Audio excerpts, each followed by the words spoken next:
Welcome, everyone, to the Pref and Ref podcast. This is your host, the letter Z. Thank you guys for being here with us. We have a very special episode. Once again, this is going to be one about gaming. And to join us for this discussion episode, we have a old but new Troy. Hey, guys. And, of course, Arcade is with us today. Hello. And a special guest with us is Lubu. How is up, everyone? We welcome you back to the podcast. Very happy to have you. We'll be talking about something that's right up your alley. I'm sure that you'll be able to contribute a lot of info to this topic. Sure thing. Let's hear it. So one of the things that we love to play here on the podcast, as some of you may know, may not know, and we'll find out eventually, we're big fans of Nintendo among, PC gaming, but among Nintendo's titles, one of the most popular, other than Pokemon Go, is Fire Emblem Heroes, a mobile game that is pretty much Fire Emblem on your phone. But I guess it depends who you talk to, because that community can be divided a little bit. No secret that Arcade, Troy, and myself are always competing to reach the top of the Tempest Trials, like it's the only thing we can do. But, Lubu, what is your opinion on some of the new banners? And I guess we can go over some of them, but I just want to get your opinion first.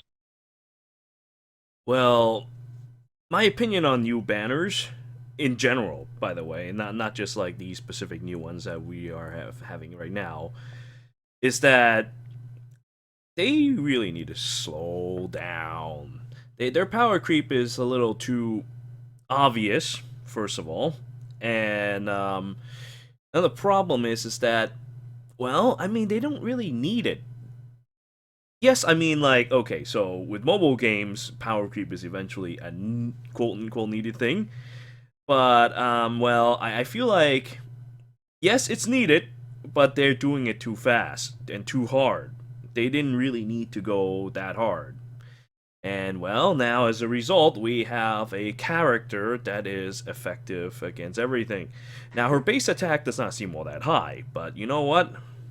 Doesn't really matter. You can just buff that and everything will be just fine. I mean, 33 is not even bad. It's pretty good. So, our pal Al-Qaeda here is quite a monster on the field, and, well, a lot of people have complained about her, so I don't really think I need to say any more about that. And what do you think, Troy? I really haven't seen the new banner, but yeah, power creeping in these types of games, it's like how Lubu said, it's often inevitable. There's always that one character that'll be broken no matter what. And usually a little bit of broken isn't too much of a problem, but when you're coming to these stats that are at BST of 172, which is already kind of, it was usually granted for special heroes, special type of characters, but all of a sudden now you're giving it to young Marth, which happens to be stronger than his adult self. How does that happen, right? Unfortunately, it happened over the years. It was something that's just been going on for a long time. At first, it was like actually even before CYL, in the first year of Fire Emblem Heroes, we had a problem with that. Let's see, we had the whole Aether situation. Aether was made a little too strong for the time. I mean, now she's kind of obsolete. Isn't it funny? It's kind of funny that, like, that power creep character that everyone complained about is now, well, on the back burner now. But at the time when she came out, she was incredibly powerful, and she has enhanced BST. That's one of the main problem with this game. They shouldn't, like, they shouldn't buff too much into stats, but more into mechanics. Stats are so boring. It's so uninspired. And what it means is that one character is simply more superior to another. Eventually, we find, like, examples such as Athena and Mia. And, of course, Mia herself got power crap now, but, yeah, the rest from there. It's true. Arcade, what's your opinion on it? What do you think? Because I think everyone's on the same boat, but, I mean, you might... What's your thought? I agree with it all, but back to the thing with Shada. She's insanely powerful, plus her sword gives her attack +3. And all the old characters aren't really able to keep anymore. Yeah. You know, it's funny that the banner's called the start of it all, right? It's like the start of downhill turns, because it seems like we all knew it was going to happen, especially this year. We didn't really see too many. I mean, we saw a couple power creeps. I mean, what was the Iago wasn't too bad. It was a free unit that had a lot of useful skills for free to play players. But then you have Saida, which basically makes anything that it hits turn into dust. She has like the power glove from she has the Infinity Gauntlet from what's his name? Thanos. How'd you forget his name? Sam. Yeah. I try to block out all Marvel.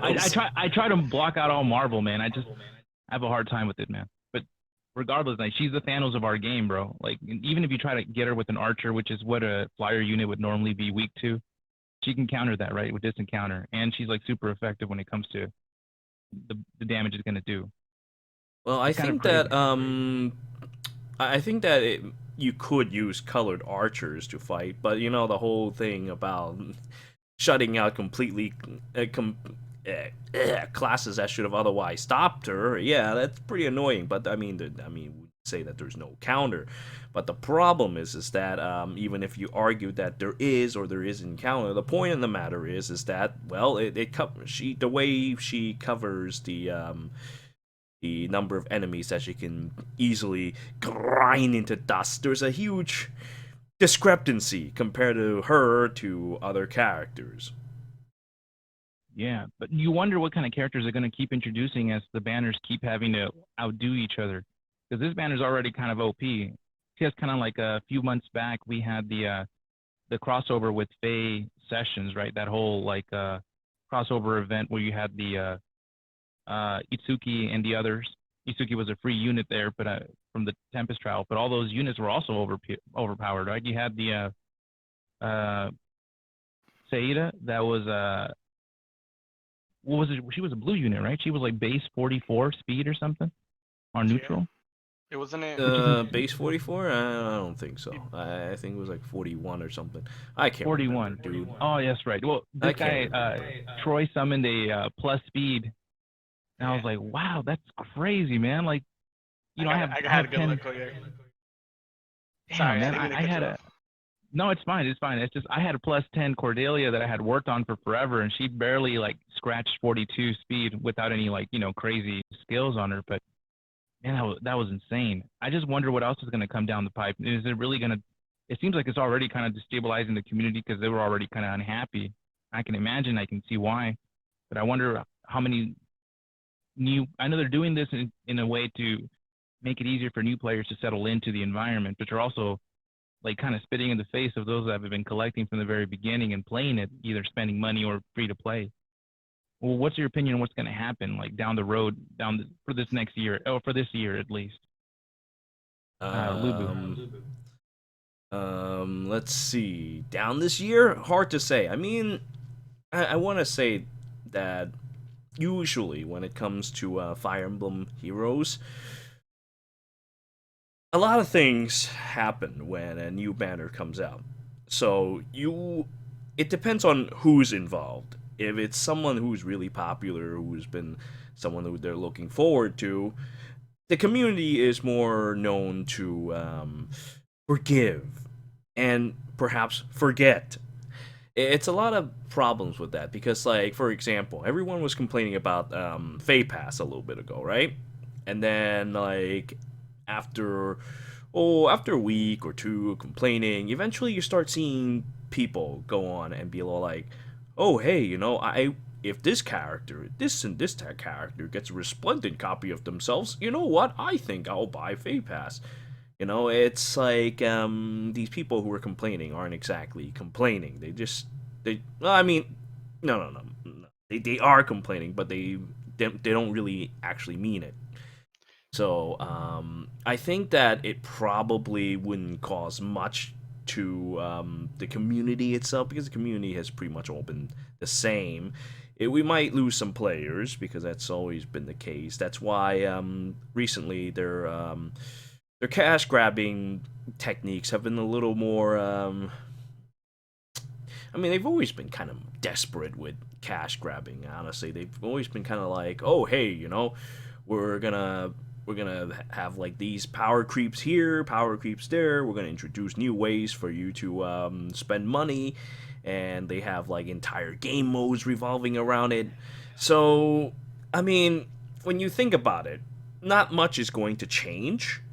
It's just that it's going to leave a really bad taste, and I think that what they should be aiming for is to honestly just slow things down. Just keep, it's a Fire Emblem Heroes game. It's a Fire Emblem game. So I really didn't want to say it's a Fire Emblem game because it really kind of isn't. It's not like the traditional Fire Emblem game, but people, if they see Fire Emblem characters, they're going to buy the characters anyway. They don't really need all that excessive power creeps or anything like that. Now, you were talking about the Tokyo Mirage Sessions characters before, and I think that they're not. I mean, some of them are. The Tharja copy is. I can't remember her name. Jesus Christ. I wasn't into Tokyo Mirage Session, so. Yeah, so, I honestly think that. Oh, sorry. Just going on. No, you know what? It's fine. It's fine. Okay, all right. So, I think that it's actually not as power creep, or at least scary power creep, as the one that we have recently with Al-Qaeda.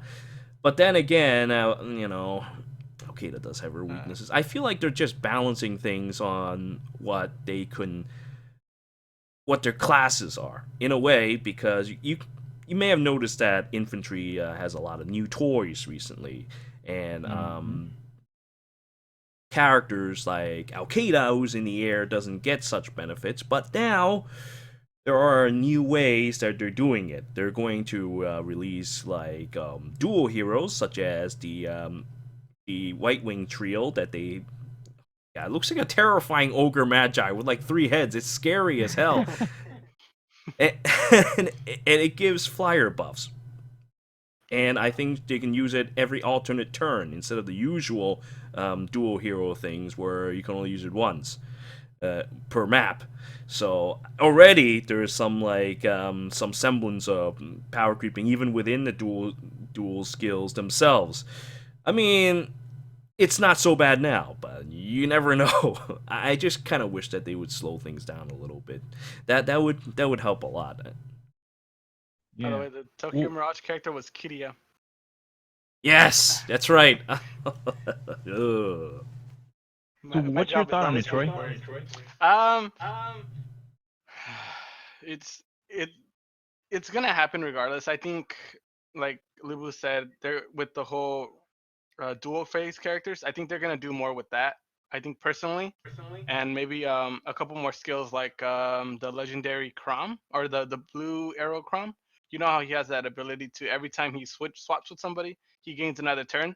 Maybe they'll do more stuff with that with certain characters. I think they're gonna make. Allow me to sneak in for a second. Have you noticed that like the blue legendary Crom has the dual skills that these characters have, where when they're in the arena they are represented as 175 BST. Yeah, it jumped to 185 BST. You thought you could sneak that past me? No, you can't, you scum. That's what they're doing, though. You see, that was an interesting part because 172 was like a high ceiling for a long, long time. And eventually, there was armor units that would easily pass that. Like you're talking about Nagi and Winter Fae and other units like that. But now we're getting to the point where infantry units are hitting 172 a la carte. We're looking at Young Mart. We're looking at Astrum. A lot of units are Enchinda, which is like now a four-star axe unit. Easy to build up. But so if that's what their new normal is going to be, then the 185 is easily going to be another 10-point difference. That's what they're going for. Towards the end of the year, I'm guessing we're going to have a handful of units that are going to be able to hit that with no problem. And the White Wing sisters, I think, hit 185 too, right? Let me double check. I don't want to speak out of turn here, but it looks like they hit 185 as well with their skill. Yeah. So that's going to be the new norm for those people that were finally climbing to tier 21. They're amassing their 5 crowns. I'm sorry, man. You guys are gonna have to try 5 again crowns. next year. No, no Well, good, man. No good, man. Well, I think that the arena thing is really not that big a deal, but they're trying just trying too hard to sell it. They're trying too hard with that. Like normally, even me who spent a lot of money or just build stupid units in general, I don't care much about the whole tier 21 thing because it's honestly the whole reason why they even did the crown thing is to build sort of a sense of desperation so that people don't want to like lose crowns because these crowns you can't gain them anymore on weeks that you don't actually get to tier 21. It's kind of funny because now you see like people with like 77 crowns and your PC people 5 crowns and something like that. I remember hearing someone actually quitting over the fact that I didn't get that crown. It's just this whole stupid system. It's just it's really stupid. I didn't even know about that. Honestly, I'm still stuck in tier 17. Well, and then the thing about arena that it shouldn't be that big of a deal, but when it comes to like free to play players, that's what gives you the most feathers and a good chunk of 5 orbs if you get that high. It's a good like way for them to build their characters, and the harder you're making them for them to get there and stay there, I mean, you're gonna have to create other avenues, and then you have these like tab battles, which I'm not a big fan of, but I know a lot of people are. Like these like little events that are revolving are cool because it keeps your mind off of it, and there's different ways for you to grind for feathers. But man, it's just it's getting harder for those free to play players, But I don't think I am. I think I started wailing a lot more, and I think I blame you, Lubu. I mean, partially for that, because I'm like, oh man, what that's happened harsh, to I had four? That's rude, man. That's rude to your guess. That's a good thing, though. I mean, I wouldn't have amassed a +10 bike any other way, man. But I mean, hey. Oh yeah, that's a good investment. That's a very good investment. I'm still free to play. I have a +3, but I never spent money to get a bike. You're among friends. You don't have to lie. I'm being serious. Well, I think the most I spent is because of the Resplendent Heroes. I think that's the most I've ever spent. And then for a summon, I think the most I've ever spent was like $3. If I really wanted the character, and I still didn't get Respectable. it. I'm your friend, so I believe you.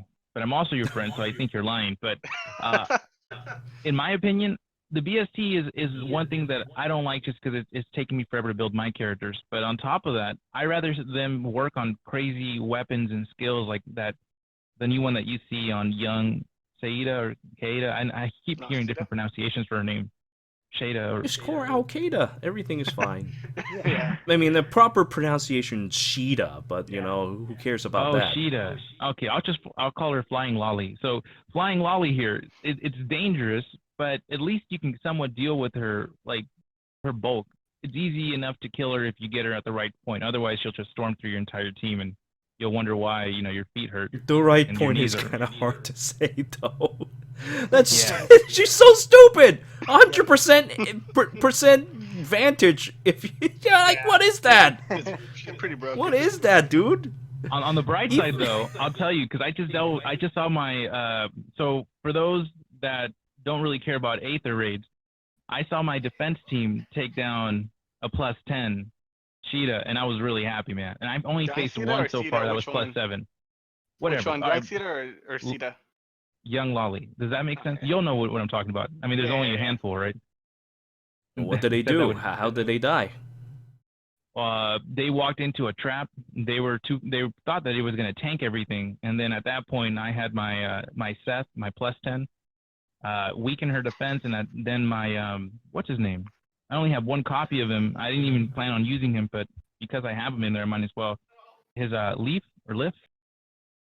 Legendary Lift. You have Lift. Lift is cool. Yeah, I like him. Yeah. So he pretty much took her out. But if it wasn't for that, I think I would have probably lost. But I mean, she had to get super debuffed in order for that. Even then, she almost killed him in one shot. But I mean, she was +7, and I had a +10, so that works out. On my Seth, I mean, that's what weakened it. But the point is, there's ways to take care of it, But I don't know if I'm going to be able to do that in an arena because I have, not the best characters, right? Because for arena, if you want to build a good team, you usually have to let go of the ones you like and build the ones that are, quote unquote, the best for free to play or the best to climb. Well, I mean, there are a couple characters that helps with that now. Of course, you'll need grails for them. Like the Flame Emperor or Minerva, a young Minerva that came out. They have really good BST. I mean, they're not best BST, but they're good enough BST to get you somewhere. But honestly, I would not stress arenas too much. I mean, like, it's the difference between like tier 20, 21's like one orb. I don't know about 17, maybe like two orbs, and then like a couple feathers and shit like that. It's not that big a deal, but you know, they try to make it a big deal because it's PvP content. Ho ho ho, we're so much fun. You're not even playing against a player, you're playing against a bot. Ooh, so much fun, right? Are you, Well, Lubo, are you still waiting that's for why when the they owl do wink. the? Oh, sorry. Go ahead. No, go ahead, go ahead. I was gonna say, Lubo, are you excited for when they actually add the true PvP? No, because as we discussed on the last episode of this podcast, true PvP would be a character would be one guy sitting on his ass waiting for the other guy to make his move, because Fire Emblem is not designed for a true PvP experience. I mean, Langresser when I played was not that great either. I mean, it's kind of like Fire Emblem, so it's inevitable. But yeah, when I played Langresser and on the global PvP with the live PvP, it was pretty stupid. But they did have like little things, little quips that they do though. They if you take too many turns, the arena starts to set on fire, like the edge of the that's screen. Oh my God. That's actually pretty cool. With the fire, exactly. Oh, that was so badass, dude. And then eventually, all right, the fire gets bigger. Like the circle that you're safe in is getting closer and closer, forcing players to fight. See, That's pretty cool. interesting. That's So- like some Fortnite mechanics. Yeah, so if they do that with Fire Emblem Heroes, it could work. I mean, you gotta think about it. Fire Emblem Heroes is Fire Emblem in general is a series about fire and emblems and such. I mean, just look at people like Sigurd, look at people like Flora or Renea. You know, they can tell you all about fire. He's not kidding. Yeah, no, that makes sense. I mean, true. So- The original Fire Emblem was a tactic game. Mm-hmm. So I want to brainstorm. So if somebody's listening, which I doubt there's somebody up there in the IS God's Heavens office listening to this, but maybe somebody can carry the message. What would be the best way to implement PvP? Because eventually that's going to be the moneymaker. That's going to be what they're going to have to do in order to keep new players interested, because every other game has some kind of like real PvP element to it. What would you recommend? How would you see it be done? Well, If you had first the of all, power to do it. if I had the power to do it, well, first of all, what we just discussed is a way to do it. But I also think that would be a terrible idea. They would never do that. And I wouldn't recommend them to do that, because that's a terrible idea. That's going to drive away so many people. Honestly, I mean, you guys right now are already complaining about like certain issues as it is. So Yeah. if you have to deal with that against an actual player, you're going to have problems. And that game's literally going to turn into a game where, hey, you know, this is my this is my checking account. Oh, I'm gonna fight against your banking account. Ooh, who will win? You know, it's not a very healthy thing to have in the game. As much as it sounds interesting to see your favorite Fire Emblem characters being set on fire because they were, you know, too close to the screen, to the edge of the screen, I honestly don't think it's a good idea. But well, if you're gonna do it anyway, well, then what I suggested is one of the ideas. So what do you think, Troy? How would they? What other suggestion would you have in mind if you had the control, their power to make PvP? How would you do it? I know this doesn't sound a little bit backwards, but I would say limit the plus. Like, you know, in the sense of like, if it's gonna be PvP, make it kind of equal. Like give like kind of like some people that do whale, you know, let them have their characters that they whale for, but try not to have them all plus 10. In the sense of like, make it kind of fair. Is the only way I can think of it. So that way it's more based on skill than based on money. Well, let me interject here though, because all right, currently with the PST the way it is, right? A +0 character that you summon now is stronger than +10 characters of the past. You can't base it on a plus system. You have to base it on a BST system. That's Yeah. true. You have to somehow balance the stats in a way that well, they still remain the same character, and yet their stats are approximately the way they should be if they had been a Gen 1 character. Okay, I see your And point. that's even Yeah, harder to do. I didn't Like, even think about that. Yeah, so yeah, I don't like PvP. It's not gonna work. But I go wish on. I wish they had more modes. You know, I think they're trying to add modes, but they're desperately like fitting pieces that don't go together. Like the idea of lost lore, I kind of like that because, but make it more. In my mind, if you were to introduce lost lore, reintroduce it in a new way, I would say, you know, let them pick out characters they want. The rarer the character, the more merges the character has, the more rewards you'll get, like in 2 days and 7 days, whatever, et cetera amount of time. But the drawback is, in order to make you more strategic, you won't be able to use them in any other content beside, you know, training tower or whatever, right? You won't be able to use them from grand hero battles. It makes you kind of, it tightens you up. I think just like that, the game modes that they reintroduced, the infernal modes of, they did a rerun for the grand hero battles and other, yeah. you know, it was annoying, but it was a good challenge, you know. It made me really scratch my head. I'm like, I didn't know I had, you know, plus five-star unit. I liked it, but it was annoying to redo them. But it, you know, it was a new challenge because I couldn't use the ones I usually depend on. I couldn't Reinhardt blow everything up. Well, what do you think? Now, let's go with Troy first. Um, it's kind of annoying for me because I had taken a break from playing Fate until very recently when you got me back into it. But it's just I don't have the resources that I did have when I first started. So a lot of those were even more difficult for me because I didn't have the proper units. Like I focus a lot on the Crom series characters, and so I have more of them prepared than every single one other ones. So I barely scraped by doing most of them. But other than that, I enjoyed it. I was able to do most of it all the way to almost Inferno, which was pretty good. What about you, Lubu? How was your experience with those new remixed stages on the special maps?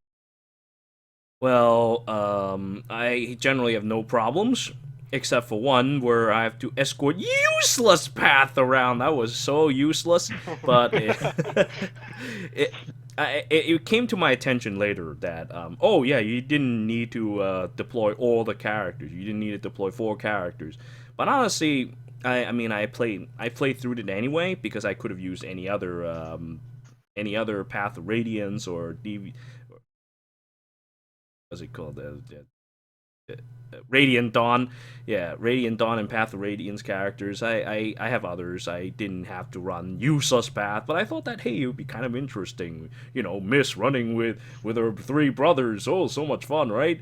And it turns out into something absolutely worse. Turned But into a yeah, it was pretty funny. I mean, that's where people were like comparing me to Phoenix Master because I was like, "Well, Phoenix Master did this map like with a free to play unit. Where are you struggling?" I'm like, dude, look at this shit. Did he go and pick an unoptimized character for fun? No, he didn't. Of course, I used 3 other kind of really strong characters, but that doesn't matter because once one unit dies, that's the end of it.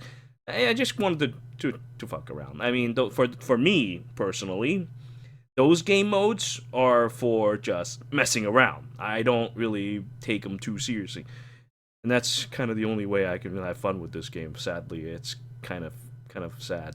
I know it's very sad.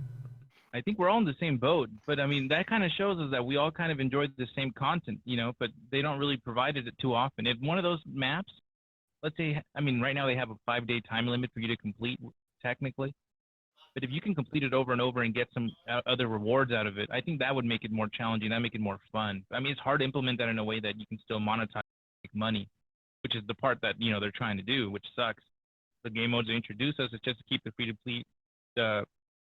to play players happy, while everyone else kind of runs through arena and Aether raids and everything else, which are technically the real game modes, right? It's sad. It's really sad because like originally Aether Raids, everybody when it first came out, everybody was like, "Wow, dude, this thing is so cool. You know, you don't have to worry about merges and shit like that. You score based on skill." And then, of course, we ended up getting Mythical Heroes, which introduce fun and exciting ways to increase the power and your scores in Aether raids. That was see, that's a problem with this game. They try to think too much on, hey, how to make money with this, how to make money with that.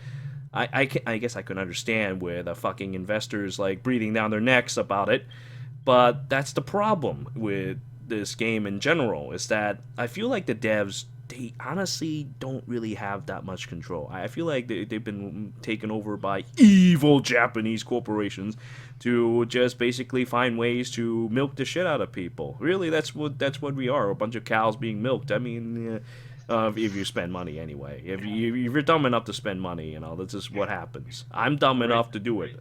But, well. I raised my hand as well. That was me. Yeah, man, it can't be helped. The Oh, go ahead. the problem is, I remember watching Tyler One, and he talks about League of Legends, and he says, he has an addiction to the game. It's broken, but I'm addicted to it. I can't stop. It kind of goes to the same thing for Faye.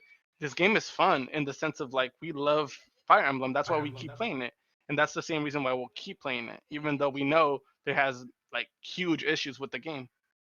At least me personally. Indeed. You're right about that. You're absolutely right about that. Like, for me, for example, I can't drop the game that easily because I have a lot of investment on the game. If I drop the game, it's gonna be it's kind of like taking a shit on what I have invested over the years. I'm invested because, listen, I have tons of characters, I've like tons of interesting techniques, and you know what? I still haven't made all the videos I want on YouTube about it, so there's a lot at stake for me. So I can't like just leave right now, even if I want to. But I do play other games right now and tanking my YouTube views. But you know what? Who cares? I want to play other games too from time to time. But I will not quit Faye that easily. That's basically how it works. I think that's what makes you cool. And let me just say this though: the day you ever want to leave Faye, you just put your account on eBay for $2,000 starting bid, and I guarantee you, someone will buy it. I'll guarantee you. I might be. I think it's worth way more than that, but. I'm just saying. I'm just throwing a crazy number out there, a small number to start with.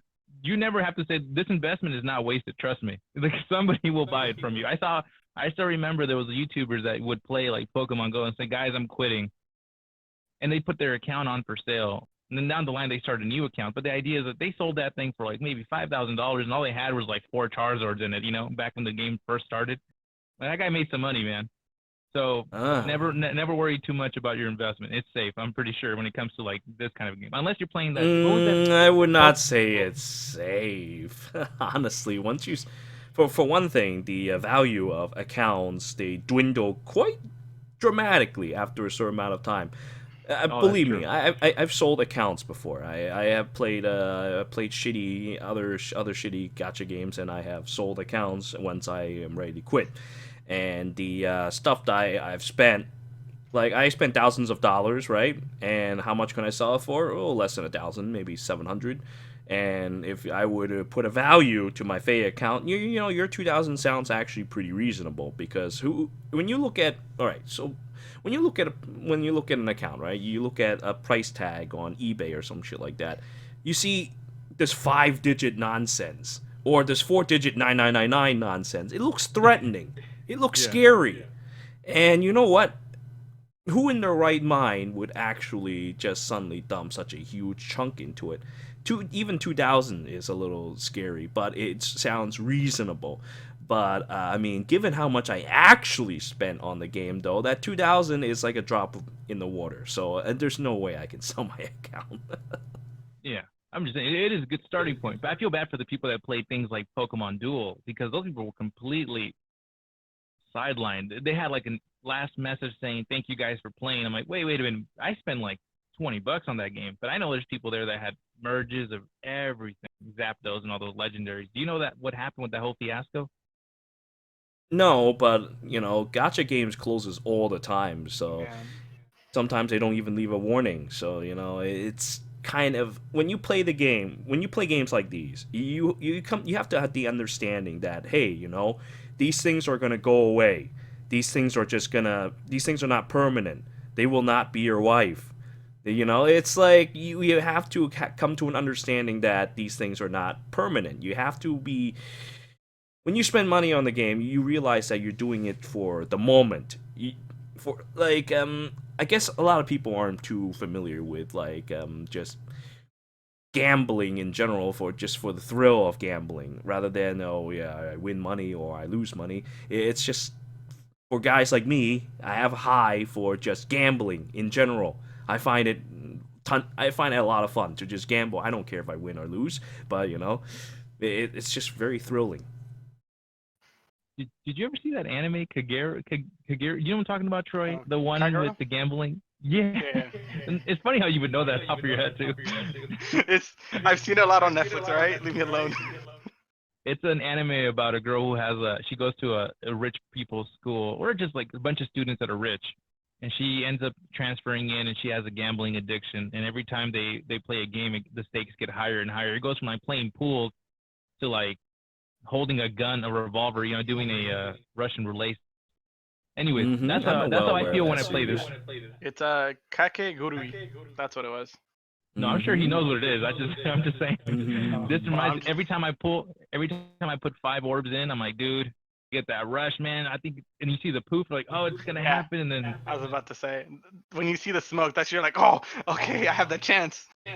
damn barst again. That's how I feel, man.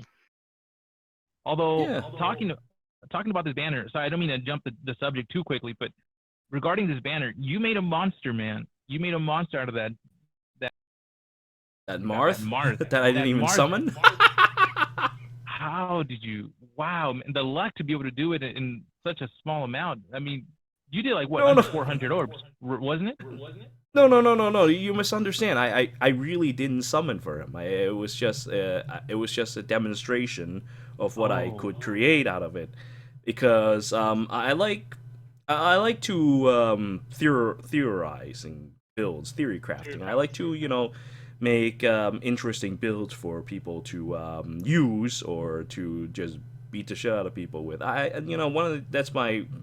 That's personally my hobby with this game, and kind of what keeps me going, because I just want to create things that just breaks people in half. But I mean, like, see, the problem is that even I am starting to be like, you know what? Do I really want to summon on this banner? I haven't quite decided yet. You see, you already know I'm already playing like other games like Arc Knights and such. I've already spent like $1,000 for no good reason at all, just last week. So I don't know if I want to spend more on Fire Emblem Heroes, which I am kind of uncertain about. Rather, I should really spend money or not. And besides which, I already have God Emperor Balin on my side. There's no real need for me to get another red sword. You know how it is? Damn that Emperor, man. I hope I never come across you on Aether Raid, man. I'm gonna be so mad if I see those Dumas lined up and him in the middle. I'm like, what did he do? Why? I have no way to win. I'm just gonna quit on the first turn. Have you seen that happen on your Aether Raid? Oh, dude, it happens all the time. Listen, see, the way when it comes to Aether Raids, right? My approach to Aether Raids is that you have to carry strong averages. Win as often as you can, but I have a problem.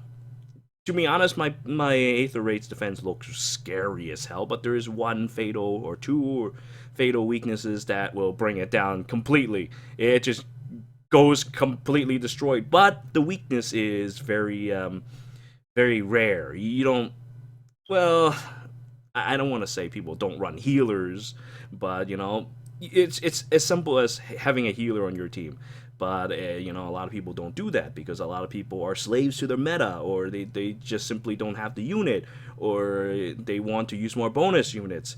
There's a whole lot of reasons why people don't run a certain type of units, and when they finally come in and realize that, hey, this defense doesn't look natural, and then they end up dying painfully for it, that's when you realize that Aether Raids is a funny joke. It's a very, very funny joke, and I have been killing people nonstop with that. I usually never lose, and when I do, the losses is so inconsequential, or it doesn't even count, that it doesn't matter.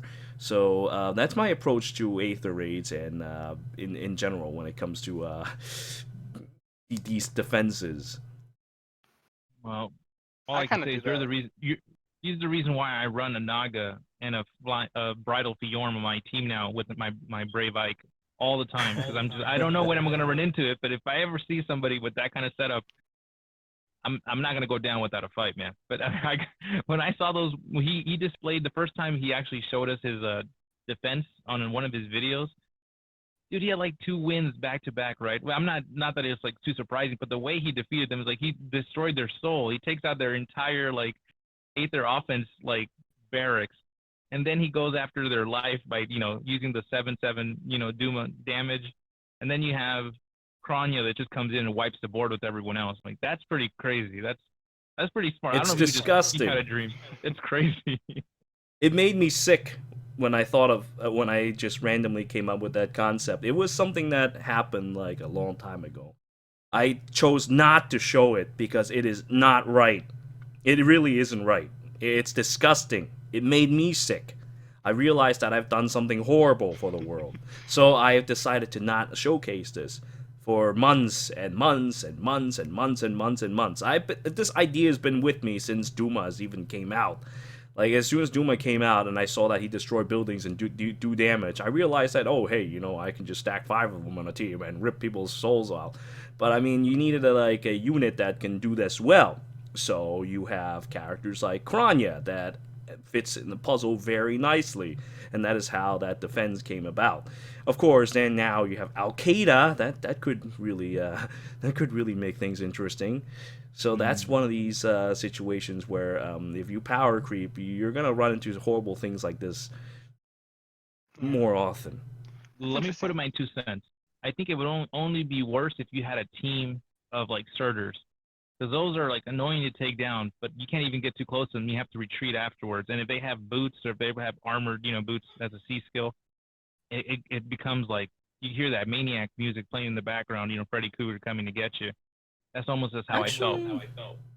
Surtur isn't so bad. Surtur has a lot of weaknesses himself, but I mean, I can understand your point because like another thing about Surtur is that if you don't have the tools to get rid of him, then you're also fucked. It's not like Surtur is particularly tough to kill. There are ways to kill everything, but if you don't have it at a given time, you get fucked in the ass. I was about to say, isn't it situational? If you have the right units at the right time, you'll do good.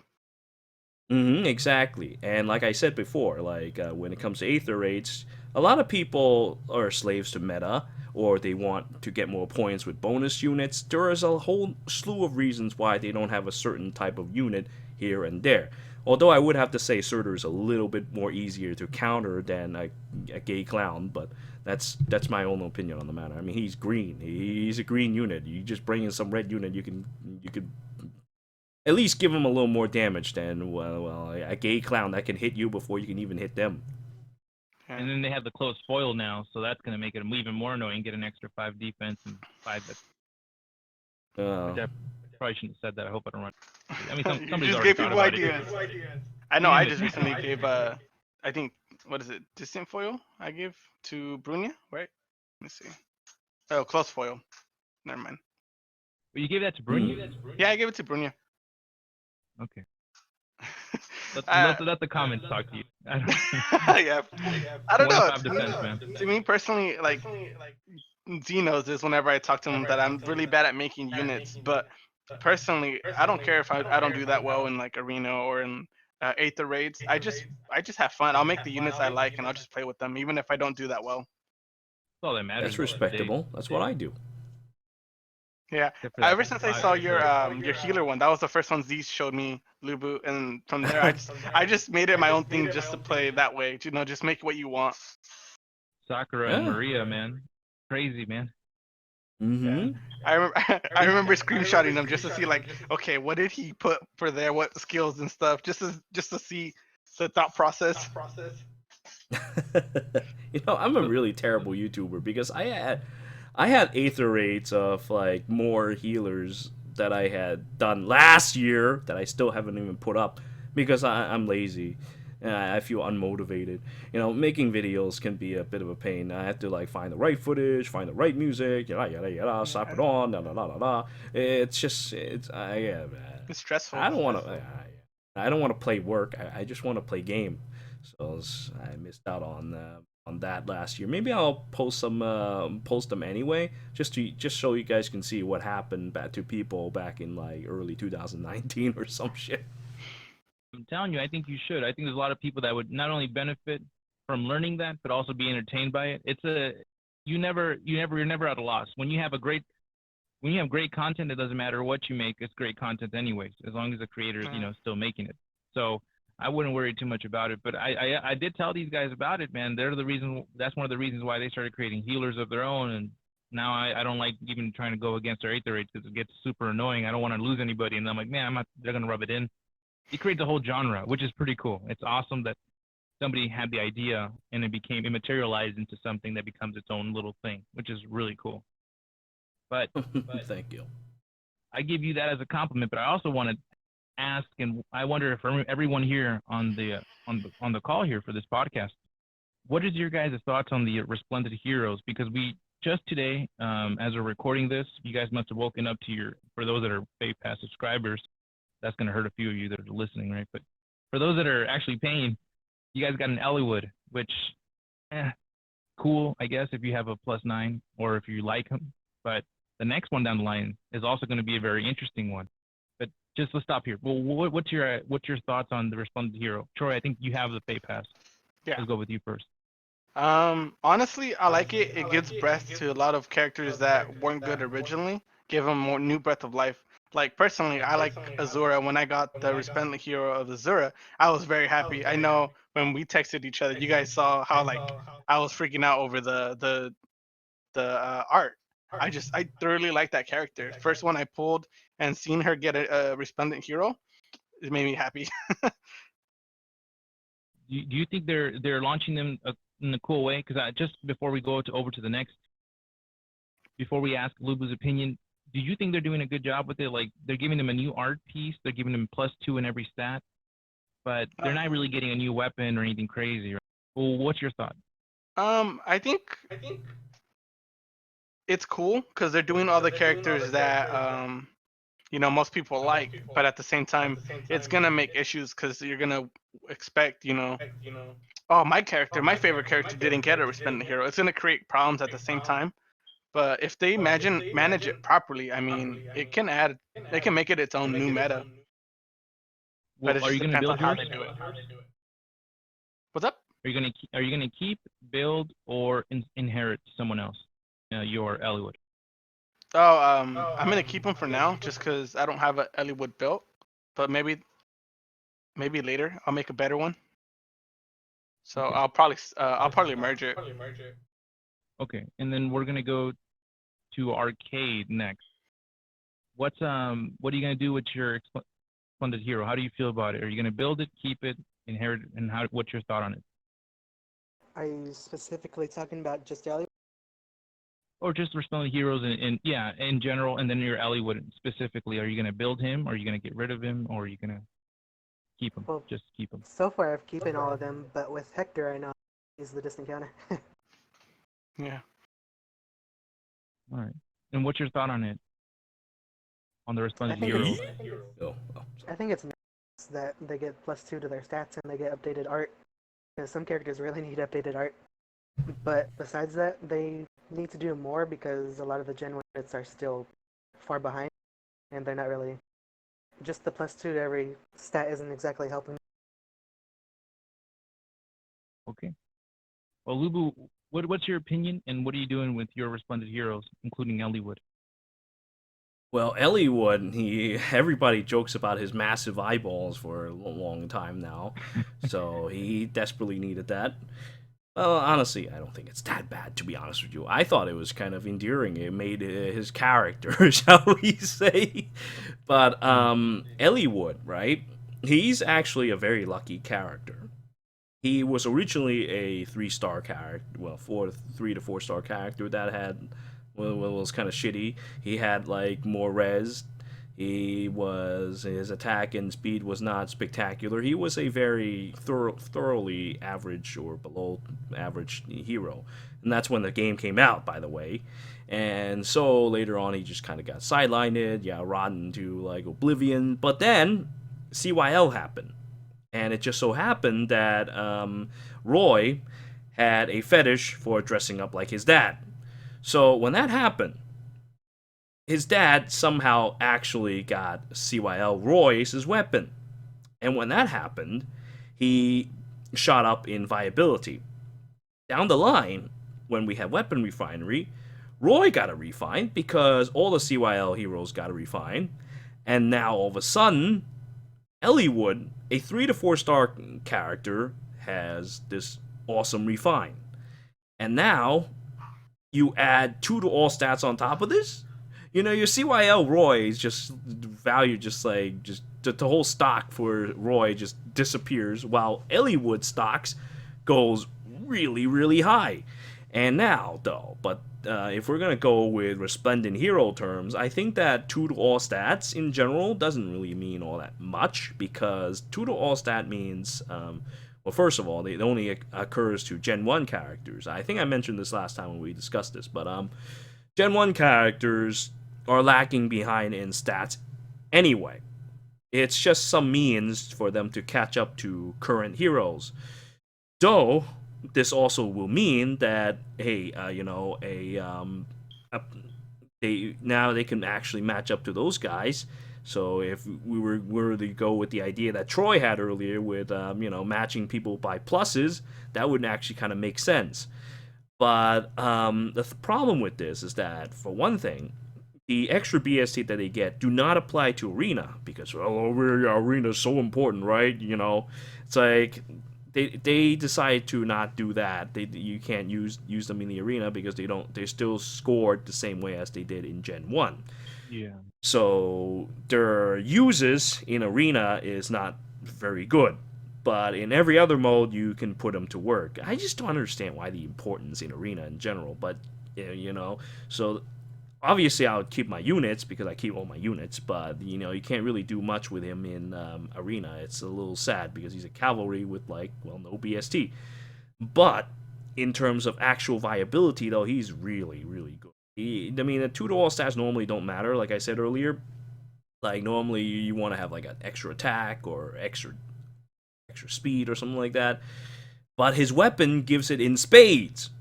And then some. He comes with originally very high res. This res can be used to fight against dragons. When they counterattack, they don't rip his face off.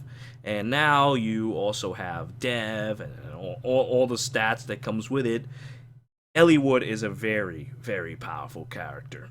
He is insanely powerful. You just can't use him in the Arena. That's all. That's all there is to it. And now we have Hector coming up, and Hector is actually a character that I want to talk about with, but I guess I'll put it in the community comments later. But Hector is an amazing unit as well. So much so that I might even have to change his build again.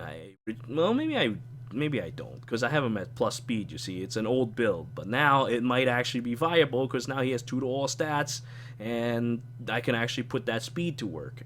So that 2 to all stats is both good, and also it really depends on the character, if they need the speed or not. So, I don't know if the Hector could actually use the speed, but we'll see. I have to do some tweaking to find out on that. But, yeah, it's just that it's kind of stupid that that's behind a paywall, but, what can you do? Thinking about a skin and all that, but, at least it did breathe new life to Gen 1 units, but they should have just done it across the board. But I can understand why they don't want to do it, because they don't want to make more money. That sort of thing. I for one, and I know that it is people are complaining. I saw a lot of different videos about the paywall, but they need to make money on their own. Not that they're not making enough money as it is. I'm happy that they have the Resplendent Heroes. Fortunately, it is behind the paywall, but I would almost even say that I would prefer them to give us technically they're giving us 2 every month, but they gave us maybe 1 more. I'm always itching for 1 more, because the waiting period is cool, but they still have so many Gen 1 to get through. I know they're trying to squeeze it out for as long as they can. I just wish they had more. The Hector I was really happy about. I myself have a good build for one. I have almost a plus 10, but I haven't merged any of my Resplendent Heroes, just, out of weird respect for how they came out. I just want to keep them the way they are, neutral. But I am excited to see the plus 2 to all stats, but I almost wish they would have added, +4 or something more, substantial than just +2. Because even with the +2, I think a plus attack, Ellie would, for example, to 61, and then you can add, Fury or whatever you want to make it go higher than that. But it's a respectable attack stat, but it's just he's not very fast and he doesn't have a good defense. Although he's great against dragons, as mentioned before. I feel that they can do much more, and I know they're not. But if you don't do it now, you're gonna have to wait another 2 years if the game is still around, and at that point +2 him again, give him another +2 stats. I'm not sure how they're gonna do it down the line. They should have this seemed like a good opportunity to revisit Gen 1, give him a nice boost that's gonna last for a while, and then keep moving forward. That's the one part of it that I have a gripe with. But that being said, if you guys have any more comments about it, please let me know. But do you guys are you guys looking forward to a specific Resplendent hero? Because Troy mentioned that he was really happy about Azura, but I'm sure that each one of you might have a favorite that you're looking forward to. Tarja. Troy. So Lubu, both Z and Arcade know my favorite unit in the game is Tarja. So if I can get a Resplendent hero, it would be Tarja. Tarja is actually a really good choice. Really, really powerful, and can also benefit from all the stats too. And what would you want to be seen with Tarja? Well, what kind of stats would you? It's gonna be +2, but if they ever added a special weapon other than like weapon refine for these Resplendent heroes in the future. Tarja already has a weapon refine. Her Tarja's Hex, so it'd be interesting. In +2 stats, from what I have right now, I'll have a 58 attack Tarja whenever I get Swiss Barrel 3.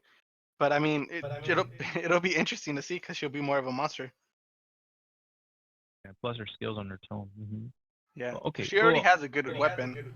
It's just she needs a little bit more to her stats to make her better. So would you agree that you would like to see something like a +3? Not that they're gonna listen or do it, but it would be nice for them to do something like that in the future. +3 seems reasonable. And then I can see her being in the fire, like art style wise. I can see her being like in the flame style of art. Okay, so Arcade, what's your thought? Well, what are you looking forward? What are you hoping to see as a Resplendent hero down the line?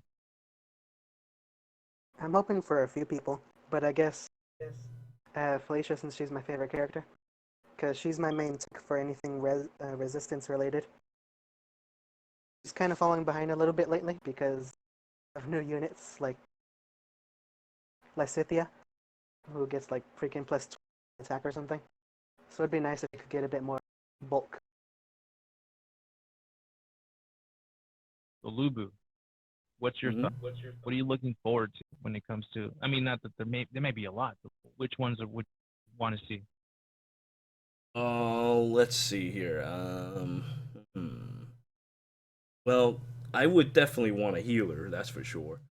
I value my healers not just for their attack, but I also use them as defenses. But it also depends on the healer that I'm using. I would like to see Jenny, for example, but I'm also quite a bit of a realist on the matter. I realize that they've been just doing it for lords and such. So if we're gonna go by lords, I would have to say Grom would be definitely a good start because his art is ass. It's ass. He needs it.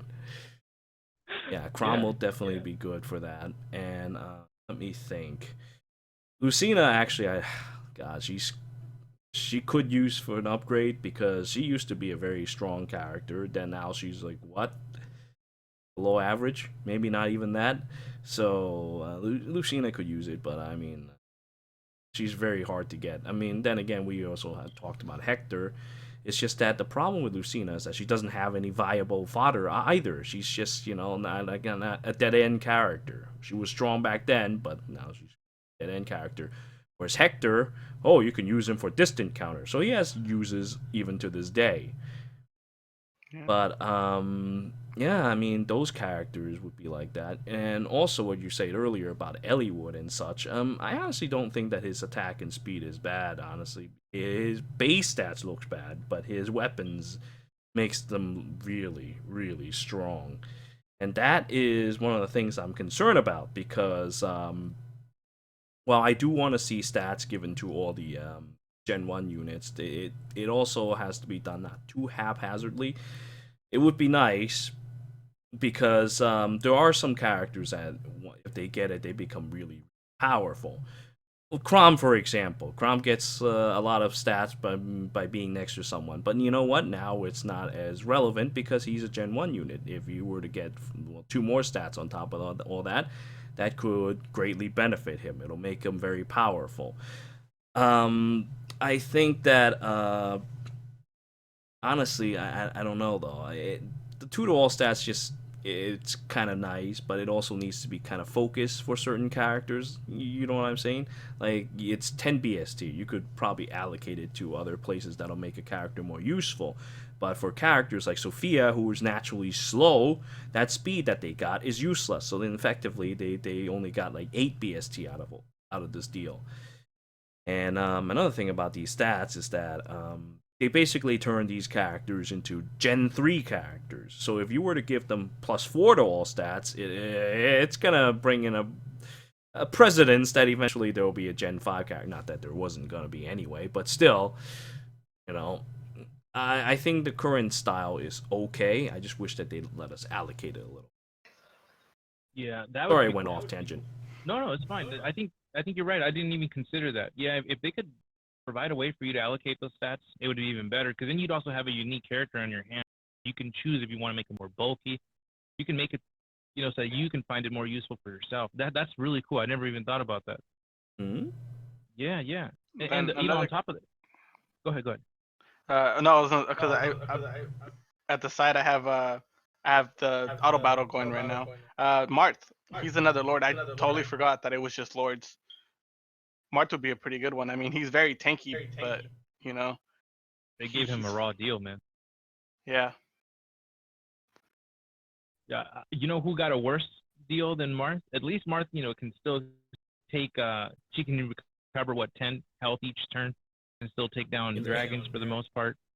And he doesn't look like ass. Yeah, but Leo had the worst deal out of all the lords, man. He is useless, man. You know how hard it is to kill anybody using Leo? And I summoned for him. I'm like, oh, he's gonna be amazing. No, man, I think what's his name? Ray? What's that 4-star red mage? R-I-R-A Raj. Oh, Raj. Rai? What's Rai? I can't even say his name. Look, I know what you're that talking guy about. he's better than Leo, man. That's crazy, dude. Man, I feel so bad about that.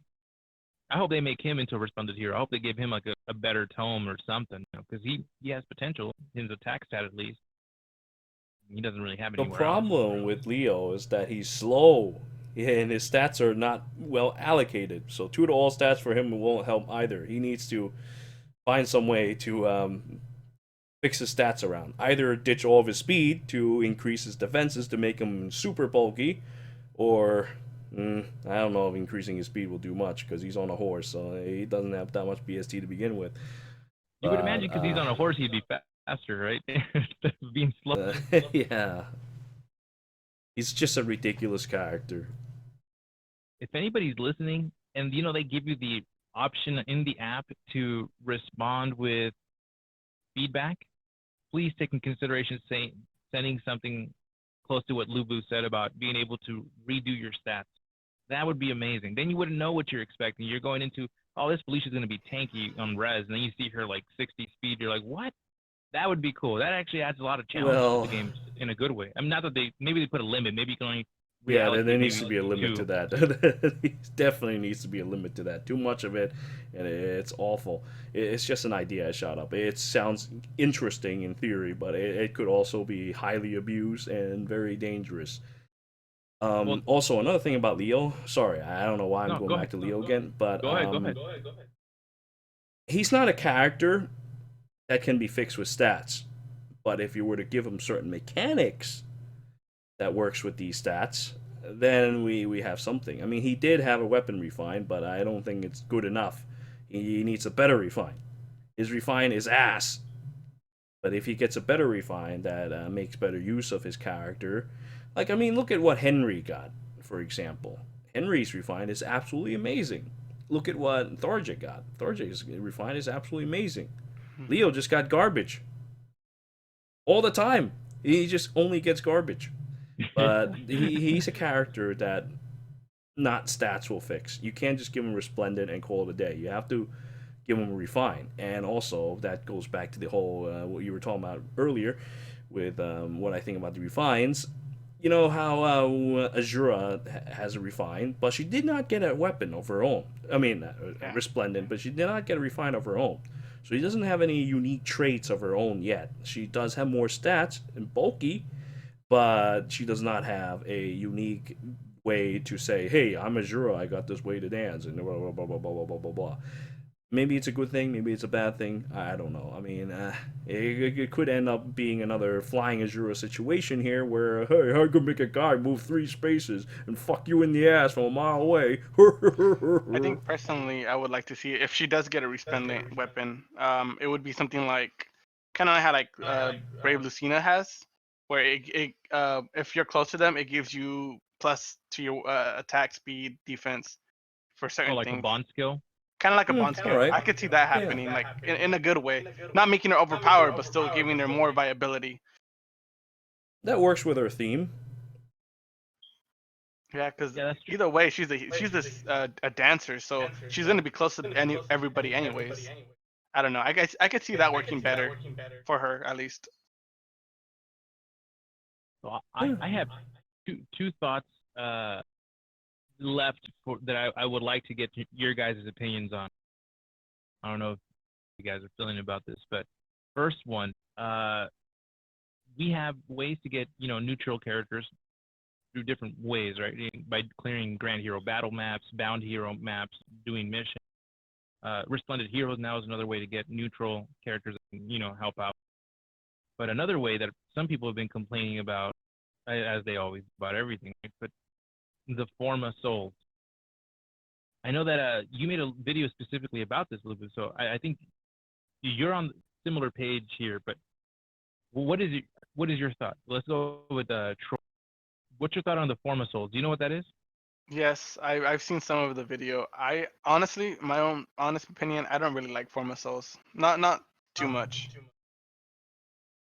And why? I mean, you can't merge them. You can't do anything with them. So it's like, why have them in that aspect? At least for me Small personally, correction. from what I've seen. Small correction though. You can merge them. You just can't. They have to be merged too. You can't merge. You can only merge normal units into the Forma Soul. Forma Soul can't go into. Oh, I see. So I had a misinformation there. Okay. I don't know. It's still personally, I don't like it in that way. Just because one, you had to pay for it.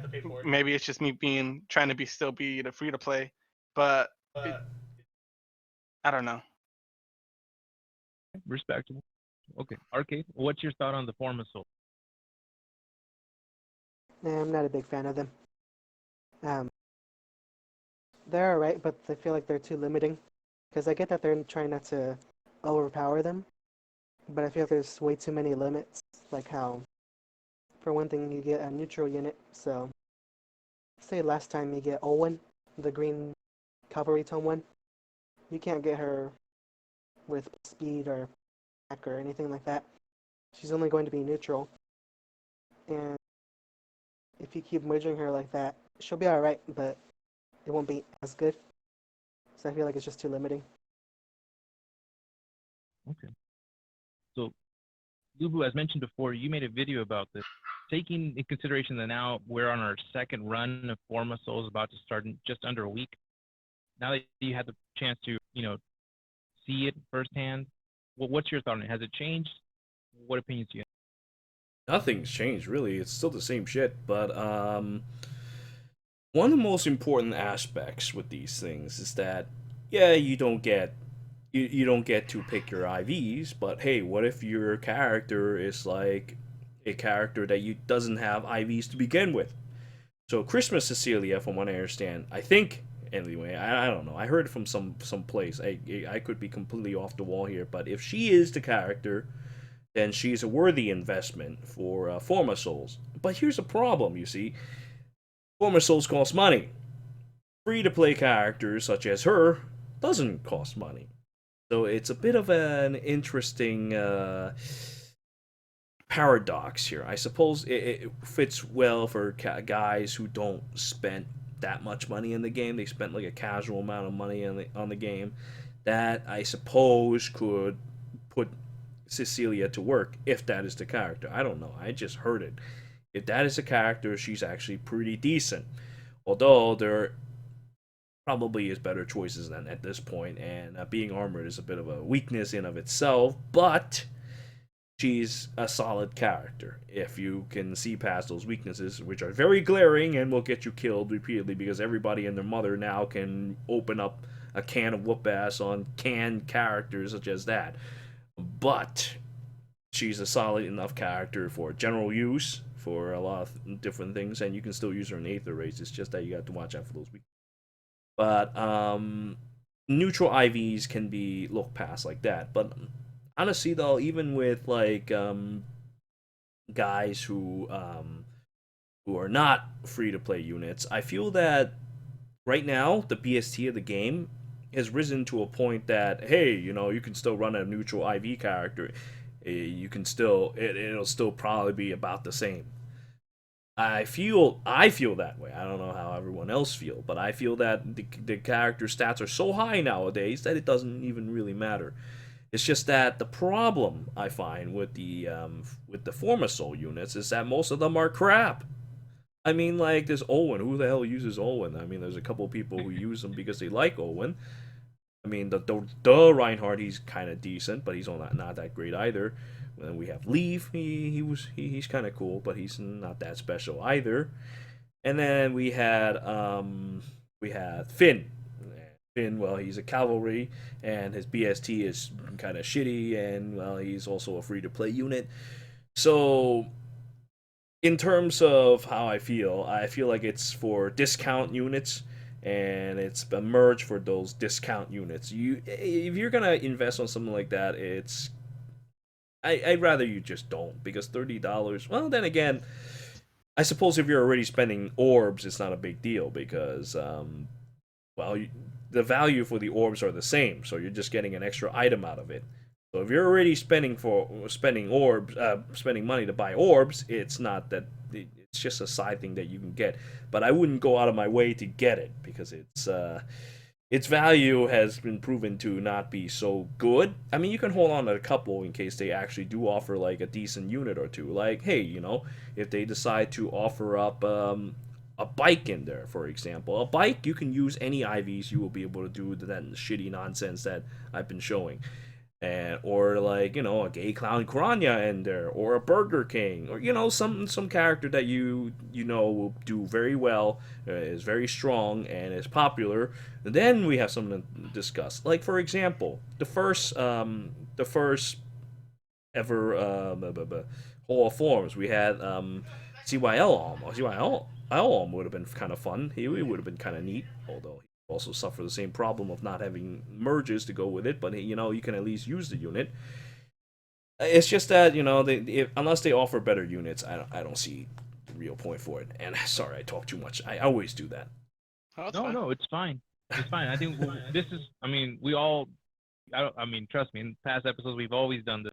It's just what we do. We want to listen to each other's opinions as fully as possible, and all of us have something. But when it comes to this, my thought personally, I really like the idea of the Form of Souls. And like you mentioned before, it's one of the things that drew me into it. The fact that we're most of us end up purchasing orbs sooner or later or eventually, even if it's a small amount. When you look at how much you're going to get, I think it was like 60 orbs plus another item and the Form of Soul. Or just the Form pack is just the Form of Soul and the orbs, but that seems reasonable to me. You're getting a free Forma Soul for it, and you don't really have to use it if you're a person that already purchased. Fair, occasionally. Indeed. You don't have to use it. Imagine the item that's not even there. You're buying a reduced price. But I see IS really struggling to find the right balance because, like you mentioned before, they added a free Tempest trial unit, Finn, and they added a exclusive 5-star, which is in their mind was Red Reinhardt, Sword Reinhardt, or as I like to call him, Sticky Reinhardt. But you have all these. You have Leaf, for example. You have all these other premium units that are not really that premium, just, they're 5 stars nobody really summons for, or one that people like. All one was just like a throw-in. As of the data mine that happened earlier this past week, they said that the new Forma Soul, or whatever that new game mode, whatever that game mode is, I keep forgetting. It's gonna have Brave Roy, Winter Cecilia, Thea, and Valentine's Liliana. So none of them are really that amazing. Winter Cecilia obviously is a Tempest Trial free unit, and then you have Brave Roy, which was part of the CYL, right? So you're looking at them, which got shafted by his own dad. right? As it should have been. Unfortunately, for those people that I know, a couple of people that plus 10, 2 of them, believe it or not, they spent lots of money because they love Roy, and they had 2 plus 10 units. And then when the dad became, dad again, he came home and took the sword back from his son. I mean, they were kind of out of luck. They still use them, but I mean, yeah, like you said, too bad. And then Thea is like, I don't know why they added Thea as. I mean, we haven't seen the official lineup, but if this data mine's to be believed, Thea is going to be on there, and she's like a blue, she's just a blue lance unit. She doesn't really have anything special about her, so I'm not really sure what they're going to do. But they're trying to find a balance where they'll give you a unit with premium skills. You're talking about like, ruptured sky or whatever, right? You have distant counter, or you have close foil, whatever. All these like premium skills. So that's really cool. I mean, you'd have to spend a lot of money to be able to pull enough of them to be able to build a unit that well. But there's no point in getting one copy if you're planning to use them in like Aether raids, or what was that other game mode? God, it's gonna kill me. Where every week you have to strike. What is it? Mjolnir's Strike. Yeah. Mjolnir Strike. Yeah. So you'd want to have plus 10 in order to score as best as possible. So I'm guessing most people, they're either going to have to sacrifice and go for Winter Cecilia or Thea, but even then, or Brave Roy, right? But even then, those aren't like amazing characters. I wish it looks like they're still feeling it out, but I hope they start putting in characters that are really worth it. So I don't know. Well, my thought is that Well, I won't know about Mjolnir's Strike because you only get one copy of the character. So to plus 10 it is a bit of a stretch unless the character can already be plus 10. And honestly, Winter Cecilia does not have very good BST to begin. You would have to do it for the Flame Emperor. Then, we can have a little discussion about, okay, maybe we can give this guy a high BST to use into it. It's like one free character that you don't have to spend in grails and you get quality skills over it. However, you also have to think about like this.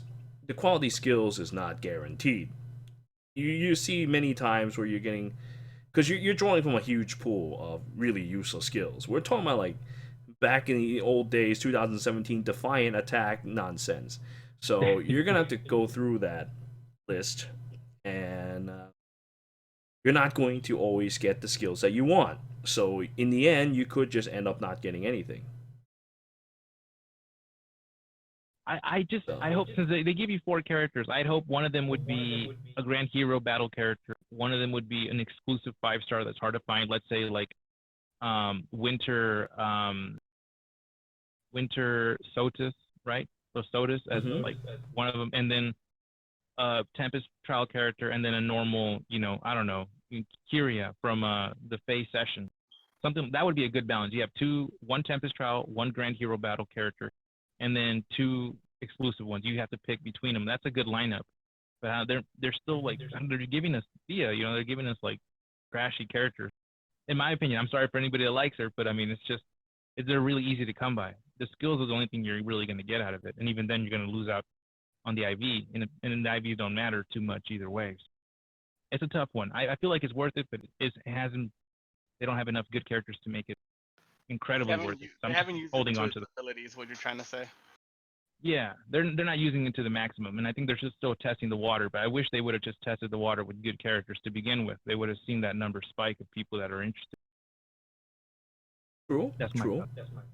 If they've done Elliewood for this, if Elliewood is one of the characters, I would have probably bought one, because I have like a billion of these 3 to 4 star Ellliewoods just chilling in my barracks. They're just rotting or turning into books.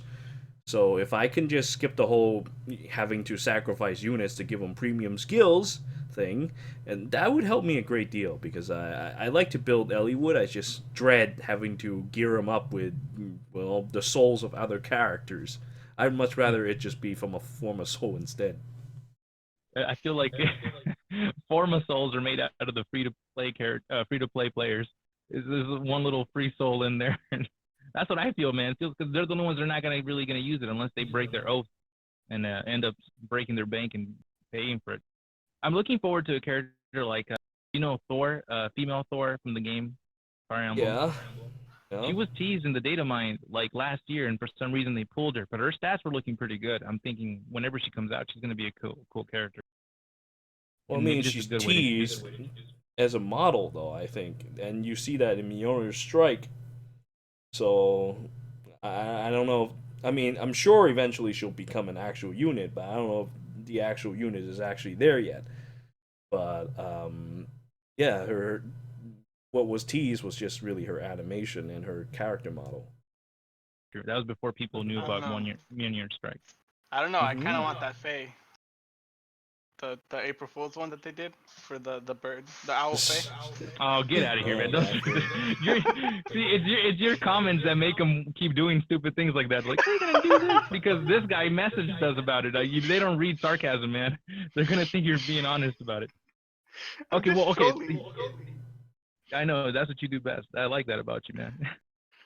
So, the last point I wanted to talk about, and then if there's any free conversation, anything you guys think that should be mentioned, please let me know. But I had planned to discuss this at the very beginning, but I thought it would be easier to end or, talk about this towards the end.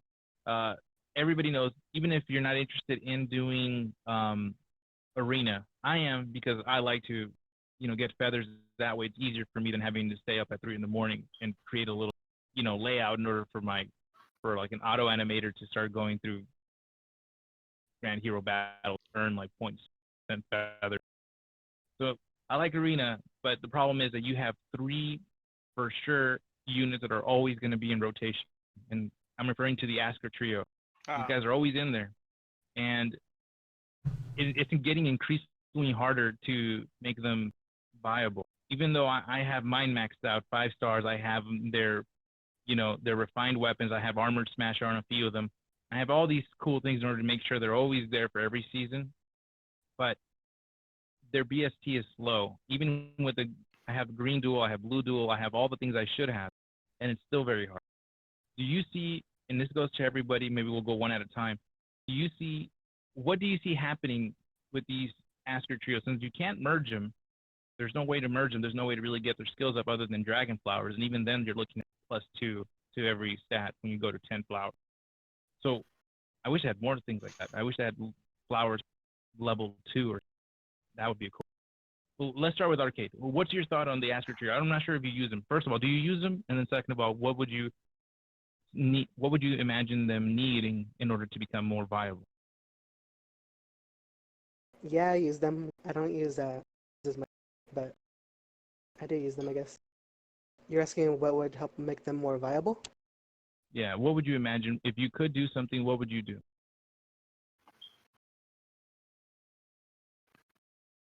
We can come back to you if you want.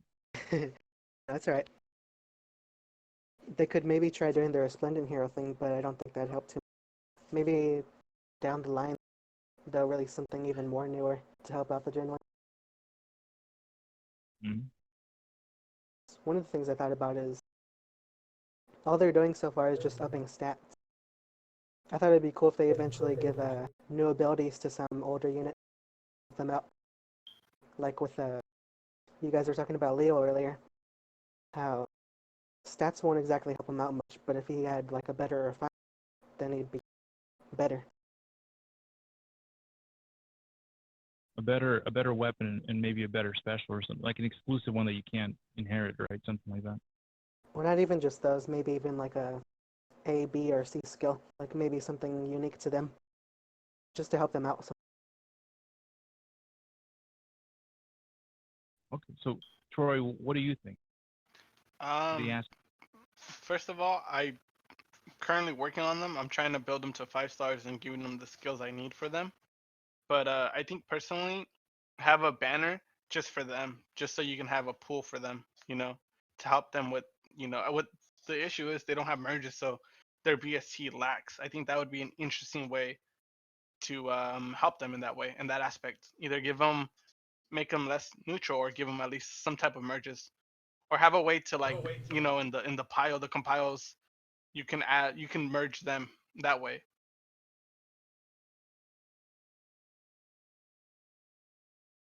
Is that so? Yeah, that's actually pretty cool. I didn't think about that. That's a good way. See, this is why I like asking questions. Do you have any other thoughts on it? I like Arcade's idea about giving them specific skills. I think that would be interesting too. Maybe you can think about that with the whole banner thing, like I said. Or I think they could work well together that way. Yeah, and as you say that, I can even imagine like an Asker trio special, like a support, skill, or like a Asker Fire for Asker Red or whatever, just call it whatever you want, Yeah. Hero's Blood or something, or only for. Yeah, dude, that sounds good. Alphonse or something. Yeah. Okay, so Lubu, what's your thought on it? Because I know that, I mean, if you're talking about Gen 1, they've been there from the very beginning, from day one. So, what do you think? It's kind of interesting. I didn't think you would actually ask about the Asker trios, and it's actually a very good topic because I talked about this before in actually many places. Now, first of all, currently I use the Asker trio as fun story times. Every time a new story chapter comes out, I bring them out and have them take on these new power creep characters introduced as the villains of the month. So I take them out and have them play a little bit because honestly I can sweep those story maps however easily I want, but I want to have some fun with this. So I bring out the Asker trio because they're so pathetically weak, and that it would be an interesting way to see what we can do with them. Now, in order to understand why the Asker trios are weak, you have to think, why did they do this? Why would they do something like that? The reasoning, as you already know, is that they're always on arena rotations. So they don't want to have someone to be able to have like a +10 to fill in the gaps every week. They want to keep selling their shitty arena rotations. They want to keep, making sure that you have to go through some hoops every 2 weeks to +10 a character for a just to score high in the arena, or have a certain amount of legendary heroes they can do it, because they used to have grand heroes on the rotation, but regular grand heroes. I mean, the new ones they still are on the rotations, but there's some old ones that aren't anymore. So the whole arena thing was what caused in my opinion, the Asker trio to not get merges, because they don't want them to score. They don't want you to get a good replacement for weeks where you don't have a certain unit on the unit rotation. That's the whole reason why they're not getting merges. Now, if we do eventually get merges, a great way to have done it would be if you're doing like story chapters at the end of a story segment where it's particularly important. Like you fight a hard boss, you kick their ass, or maybe better yet, a quest specifically for a certain character. Say Alphonse defeats Surtur or something like that, and afterwards you complete the quest, you get a merge for him. That would be a good way to go about doing it. But they didn't do that shit. They don't do anything with them. Now the only thing that they did do was give them a refinery. Now that gives them some abilities, but they're not very good. So unless their refinery gets improved a second time, or if from based on what you guys said, there's like some kind of a set or something that goes with them. But if I were to go be more specific about it, say like you're playing Yu-Gi-Oh cards, you have like specific themed decks and shit like that. If like say all three Asker trios on the field, there's a special buff that they can do. They can perform a special technique, that kind of crap. That would be actually kind of interesting. Of course, they're also really shitty in BS2, and I honestly think that they take Arena way too seriously. Like, who gives a shit? It's just even then, I mean, they're still Gen 1 units. They're not going to score high, even what, plus 10. So I don't know why they're so goddamn stingy about it. But, well, they are goddamn stingy about it. And so the Oscura Trios kind of just have to take it up the ass. Yeah. But I honestly think that, yes, a Resplendent would be nice, but they really need some mergers as well.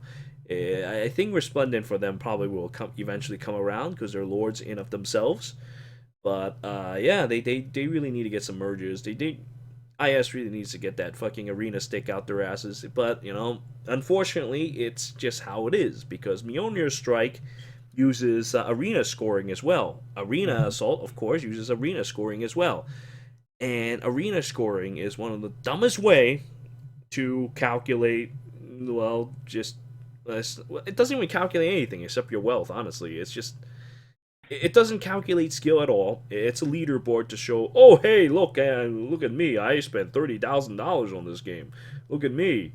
It's Aether rates at one point was a great indicator of certain skills, but it also had its own share of problems. I think the initial few runs were good, but there was a lot of abusable problems because we didn't have enough Aethers at the time. So what ended up happening is that people on the top ended up trading wins. They trade wins to score higher. It was really stupid. I hated that. The guys at the top of it wasn't even like, when it was supposed to be about skills, it wasn't about skills. And then, of course, when the Mythic Heroes come about, well, Aether Race just became a complete joke. It's just there for me to go and put up a defense and watch people go into it, die, and I make a video out of it. That sort of thing. But, there's just... They want to make this game competitive, but they're not doing things that are actually competitive about this game. It's all just, hey, I spend more money. That's not all that interesting. No. I would much rather be showing off a sports car in real life than, hey, look at me. Pull out my cell phone and show you that I have this so and so character that just got released in like 2 weeks ago, and of course after 2 weeks nobody's gonna care, but while you still have those characters, maybe someone will bend over and suck your dick because hey, you pull out your cell phone and be like, hey, look at that, I've got the newest character, suck my dick. And then afterwards, 2 weeks later, it's kind of, well, who cares? Right? That's the problem with this game. It depreciates too fast. Anyway, go on. No, I agree. I agree. I only wish they found better ways to make money by listening to the fans. I mean, I'm pretty sure people will shovel out the money, even if it's in small amounts. They would shovel it out if you offered like alternative, like the Resplendent Hero alternate art. People would do that. I mean, you can see successful companies like League of Legends, Fortnite, you name it, that it's all based off of just being able to buy cosmetic items. Even those little accessory items, I don't really care too much for them. But I'm sure there's enough people that would be willing to pay a good amount of money just to buy those little accessories and add them to their heroes. Seems like almost like where people do the strikes and get the sieges, the rogue sieges, the rogue heroes, right? Am I saying that right? I've never had to pronounce it outside of my own head. Yeah, I don't know. Just call them rockers. It sounds good enough. Okay, well, those sieges, those little items, cosmetic items, if you put them on the shop and let's say it was like $3.99 and you get like 3 orbs, or 1 orb or whatever, I'm sure those will sell out like immediately. So there's ways for them to make money that don't involve having to do the BST or having to abuse systems like the arena, and they'll never stop.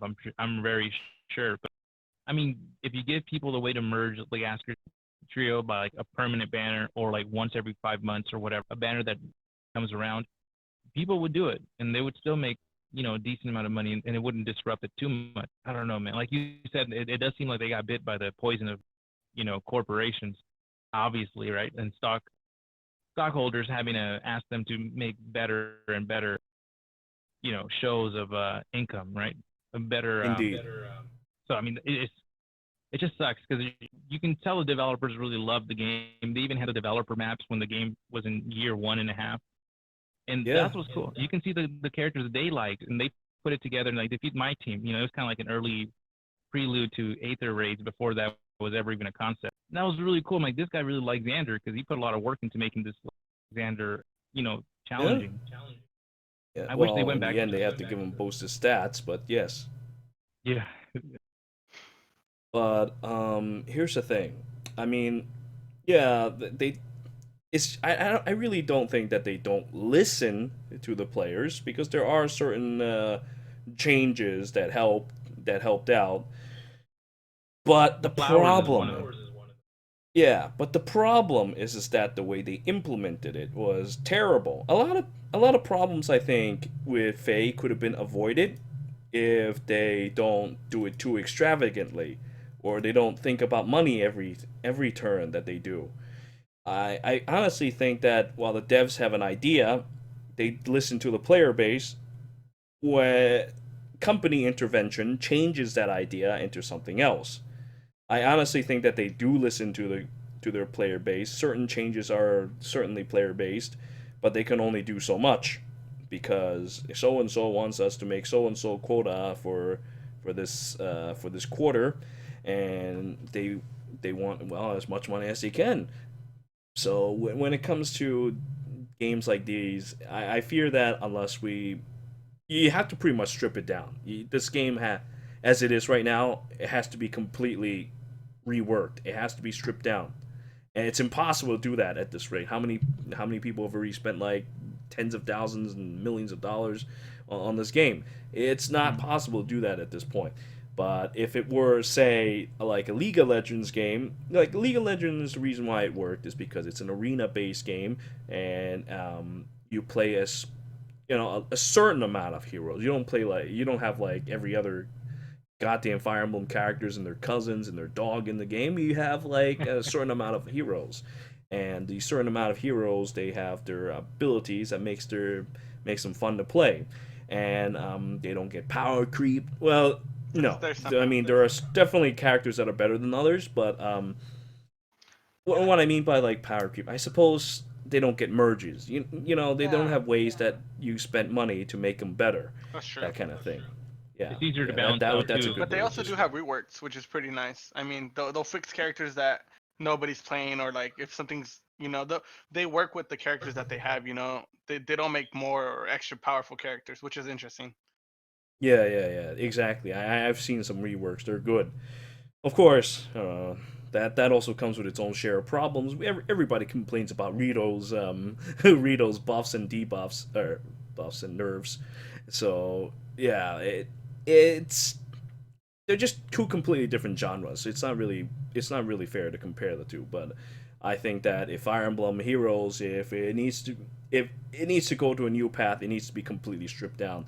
Because I talked about this last time too when we were talking about the like Fire Emblem in general and its monetizing. It's got a whole lot of problems from the way it was built from the ground up, so it needs to be changed. And I mean, even to this day, we still have to compare some things to Blade Tomes. I mean, Thorja, for example, has refined Blade Tomes. Thorja is a very powerful character. I think she'll be good for a very long time, even without Resplendent. Especially since Thorja's hacks, in my opinion, is better than Nino's thing. Nino's thing just gives visible stats, which is good if she works on her own. But well, Fire Emblem Heroes is a game where you play with 4 units instead of just one. That sort of thing. Anyway, yeah, that's pretty much how I feel about Fire Emblems in Heroes in general. It either needs to be stripped down, or they need to start calming down and just think, hey, listen, you can sell your units just for the sake of the fact that they're units that people want. I'm sure that if they sell more like swimsuits and shit like that, people will go nuts about it. You try to sell a swimsuit of a character for $3.99, they probably will go for it. That would have been fine, but the corporations want their new yacht. They want a yacht on top of their yacht, so their yachts can ride their yachts, and so they can yacht with their yacht. So it's pretty much an incurable disease at this point. Anyway, sorry, I'll end with that. No, it's fine. Yeah, actually, I appreciate. That's a good note to have towards the end of this, because we definitely. I think that there's so much to talk about, and we hit most of the big points. I mean, I don't know how the rest of you guys feel when it comes to the game itself, but I feel like it still has years left in it if it's managed correctly, and that's a big if because seeing how power creep and I rather deal with the weapons. I rather deal with like young Merrick and then these duo skills rather than a 200 BST character that I know not only has crazy skills but is also hard to take down. Not impossible, but it's going to take all the resources. It's going to kill your streak on Aether Rage or whatever you're doing. And that's how I feel about it. I hope they, listen to some of the feedback that I know there's people out there writing paragraphs and submitting them, and maybe they're, combing it over. But I really hope they listen because there's also a life, and we all play these games because we like them, and I really hope they respect the player enough in the future. Once we fix our faces after we get out of bed and put on our shirts and do our makeup again, like, oh, we feel abused. I hope they respect us enough to be able to fix those things, or at least make it easier. Well, at least calm down with this because right now, the way they're going, the pace they're going with this game, they are pretty much. It feels almost as if the game's about to close soon. They're doing everything that they can to sell their items. They're just how do I best put it? It works like this.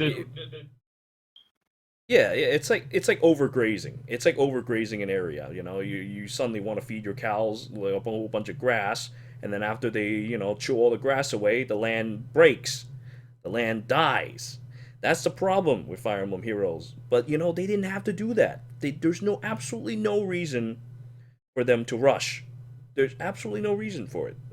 This game could easily last another, well, maybe that's a bit of a stretch, 10 years, but they could easily last a longer time than what it is now. I feel that there's no reason for them to just go and power creep so much. There's just no reason for it. What's your thought on it, Troy? Any closing thoughts for you or Arcade here? Because there's topics I want to talk about. We'll have to save this because we're doing this segment now every other, once a month, every 2 weeks. Once a month for a review of what's happened during the month, and once every 2 weeks to see what the new banners and just new things like Valorant. I want to dedicate this episode to Fire Emblem. Any final thoughts or ideas on the game? Any thoughts? Well, hopefully it lasts longer. Like Lubu said, with gacha games, you never know when they'll just up and disappear. But I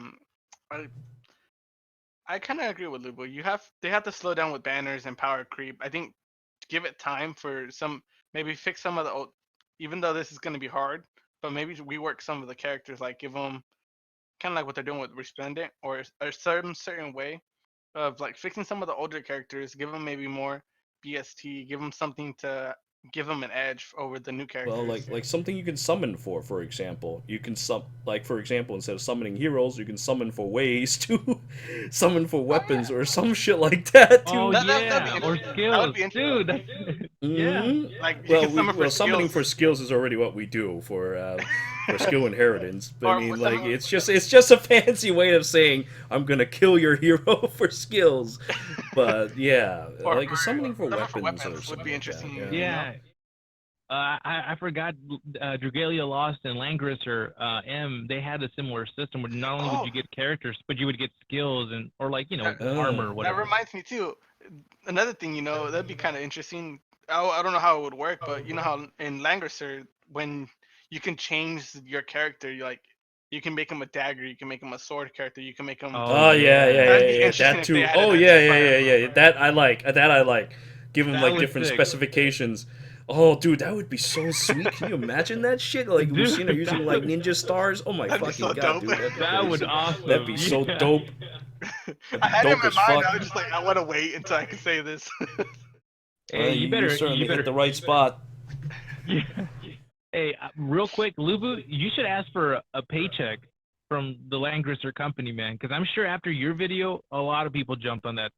And I know for myself specifically, I was like, I'm going to give it a shot. Why not? And then I do some research, and I realized they were around almost before Fire Emblem was even a thing. I dropped maybe, I don't want to. Don't worry. I dropped some money. They did, so it's okay. But yeah, man, dude, I really hope they do like a hero's path or like different That would be cool, man. I'm sorry. That's. I'm writing an email. Heroes That's really Path. good. Oh boy, dude. In a way, I hate to to take up more time, but Heroes Path would have been the way to handle Fire Emblem Heroes' story. It would have been perfect. Like you were just talking about how forging bonds, or no, that stupid book shit. What was it called again? But anyway, The compile.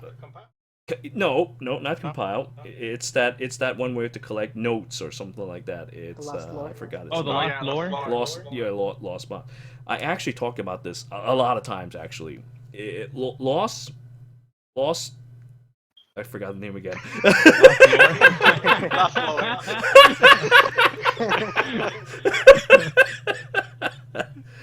Lost Lore. Lost Lore. So Lost Lore would be perfect if combined with something like with forging bonds that we have, because forging bonds is all about supports. It's about watching how characters interact with each other. So if you have that combined with that, it would be interesting, because then you have a story, and then you have the characters within that story, interacting with each other, just like a regular Fire Emblem game. And then on top of that, you add something like Hall of Forms in there, but instead of the Hall of Forms characters, you get the story characters in there, and you end Hall of Forms, how you go up the list and all that, with a boss battle, with a specific boss belonging to certain stories segments boss monster. Let's say, for example, you have your awakening, forging bond, lost lore nonsense, Hall of Forms mode. For now, that's what I will call it. I'll just call it adventure mode, hero mode. We'll just call it hero mode. So for now, it'll be that. And you start off with 4 characters. You start off with Chrom, with Lissa, with Frederick, and Robin. And you eventually build these guys up, and they go through random stages. And as they progress, they have little chats with each other, make out, and stuff like that. And then, as you go up and up and up, you fight God Grima at the very end of the last stage, and you have to somehow find ways to defeat him with the skills you've obtained over those maps. It'll be very interesting. It's so easy to implement because all these things are already in the game, but they never thought about that because even corporations should probably be able to put this into use, but they didn't do that. They need to watch my videos. I think that's what they need to do to get some good ideas out of that. Yeah. Because that's super sick. That's a good idea, man. That's all the different game modes put together. That's like one ultimate game mode, and it can get rid of all these stupid little screens, the little extra buttons you have to press to get to another game mode. That's perfect. Exactly. We actually, you said earlier we didn't have enough game mode. I think we have too many game modes. It's like every other week, it's like something else, and it's on a rotation. It feels like it's not a lot, but it's just being on a rotation. But your Hall of Forms could be like 2 weeks to a month, or 2 months from now. It's just that I feel that we need to have some interesting content, not more modes, more interesting modes. That would be what's important.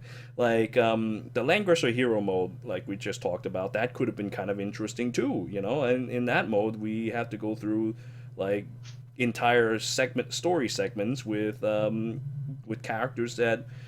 Well, I don't think they limit characters though. You can just use whatever characters, but it's like reliving these stories. That was kind of interesting. That's kind of nice. Yeah, Langrisser had the whole story, right? You can play it from beginning to end. I mean, it's a bridge, but it's better than nothing. Yeah, man, that's I also sick. like their in Langrisser. I also like when you're working on characters to make them stronger. You give them their own little story. I also thought that was very interesting. Yes, that's actually also very nice. I like that. See, that's what they should have done with this game. You go through a little story segments, right? And after you finish a certain point, you get a Resplendent skin. You get a merge. You get a weapon refinery. See, that would have been perfect. You go through a story, you go through the epic quest to strengthen your character instead of this garbage we have now. Yeah, you would feel so attached to your character because you were there from the beginning as he was level 1. Now he's level 40 plus 2 merge and all these special skills. You want to dump more money into it. Exactly. See, the problem right now is that there's I mean, if for people, normal people, I mean, it might not be as much of a problem. For guys like me who spend a shitload of money, the Gen 1 plus 10s, especially seasonals, because they don't get weapon refinery, they're not no longer used because they're depreciated. That's the main problem with Fire Emblem Heroes. Their characters depreciate way too fast. They're because of super power creeps. So old characters, you don't really have much attachment to them. Luckily, we have refinement now to help out a little bit. But if your characters are fucking seasonal, like my plus 10 Spring Crom, you can kiss your ass. He's never gonna get anywhere. He's garbage. Yeah. At that point, I stopped pulling for like the summer banners and the winter banners, the Halloween. I just stopped. It was just, there's no reason. Exactly. They could have just been like $3.99 skins, and that would have been fine. Yeah. But no, we gotta turn them into completely separate characters. Like, I'm a fucking idiot to even summon all those banners. I only did it back then because I wanted Spring Camilla, but you know, Spring Camilla and Spring Crom share the same fucking color, and I got I maxed out my Spring Crom way before I maxed out my Spring Camilla. It took me like $1,000 to do that. They probably already knew that you were going for Spring Camilla, and they're just like, here you go, take this. Yeah, guy of instead. course, it was done on purpose. No doubt about that. Yeah. You know No, what? I spent a good $1,000 on that. Yeah. I even wish they had a way, like when you were talking about the weapons, a weapons banner. Wouldn't that be cool if you go into a map with a red Mars, and you're like, oh, is that an armored unit? Let me go right here. And instead of pressing on the pair up button, I'm clicking and going through my inventory. Okay, Mars has access to steel lance or silver lance. I'm going to use this one, or steel axe or whatever, armored lance. You can carry like maybe 2 weapons out of like an armory for each unit. They could have slowed it down so many different ways now that I'm thinking about it. Yeah, you could have weapons. Each unit could have a specific amount of weapons that you can cycle through on one map. Maybe you can cycle through it once or whatever. You have access to your barracks, and you can cycle through a different weapon that you own or that he has access to. There's so many ways you could have done it. Exactly. Oh, man. All See, right, that's why I thought that they're dumbasses for not doing these things. I just don't get it. There's so many ways they could have done this, but they haven't done it. Ugh. Disgusting. I hope your viewers and my listeners, I mean, I'm sure there's a lot of them that play the game on my side as well. I really hope you guys get together, send some emails. If somebody had, I mean, I'm sure these ideas might be presented for the first time, maybe not so for some other ones, but there's so much opportunity, man. I love this game. I don't want to see it go away this quickly. There's so much potential still left. They haven't squeezed all the juice out of it. They're just squeezing it in the wrong area. You know how they get a lemon, they squeeze in the back? There's no more juice anymore. Well, you haven't gone around, man. There's still so much left. There's still so many ways to play it to make it last long. Yeah. Damn, that was Troy. You get a gold star today, man. You get the VIP. Way to go, man. I didn't even thought about that. That's really cool. Langrisser combination with that hero's path and everything. Wow. Yeah. I just, anyways. you know, when you play a couple of gachas, there's little things you see that work and that don't in other games, and it's just interesting to see them. They could be the greatest gacha ever if they just combine all the other, like, you know, things, the skins, like, you know, swimsuit skins obviously sell pretty quickly, but I mean, you could combine that into another whole other little thing. You could do so much. Definitely. Yeah, and this doesn't even, well, the skins part might need to actually involve the game being stripped, but the game mode itself, I think, is very perfectly capable to be implemented in this game because it's already exists. Yeah. The skins already exist, but the characters also exist, so they can't just kind of ditch the characters. You know, even what I said with the Langrisser about them changing abilities, they have it in Fire Emblem in all the other games as well. Yeah, exactly. So, but I don't know right. how they're going to implement it here. Sorry. No, it's okay. I'm excited about this thought here before it goes away. They almost had it right with that 40 orbs and you get 1 free unit. Stupidly and unfortunately, I guess not if you're trying to make money, but unfortunately, it only works once. So I mean, for people that wanted to spend more money, they probably will. But if you could have, you know, that could have been a way to encourage them to keep spending. Hey, every 40 orbs, that's every 40 summons, that's 100, that's 120. That's another. I would have definitely done it again. I probably would have done it again if they had not that limiter. I would definitely do it again. What a missed opportunity. That was just a perfect way for the free-to-play players, and it's a good thing for those that are, you know, putting in money. Why, man, yeah, makes you... I know. I got mine from free-to-play. That's how I got my close foil. I got it from Midori, the free Midori that I did. Exactly. I mean, I think this whole system was built to make free-to-play players use their orbs, because otherwise you could save them for a banner that you really like, Yeah. plus 10 the unit, or get all the toys out of it. But, well, they wanted to help shave your monthly allowance, so to speak. I mean, this game is very... I want to say...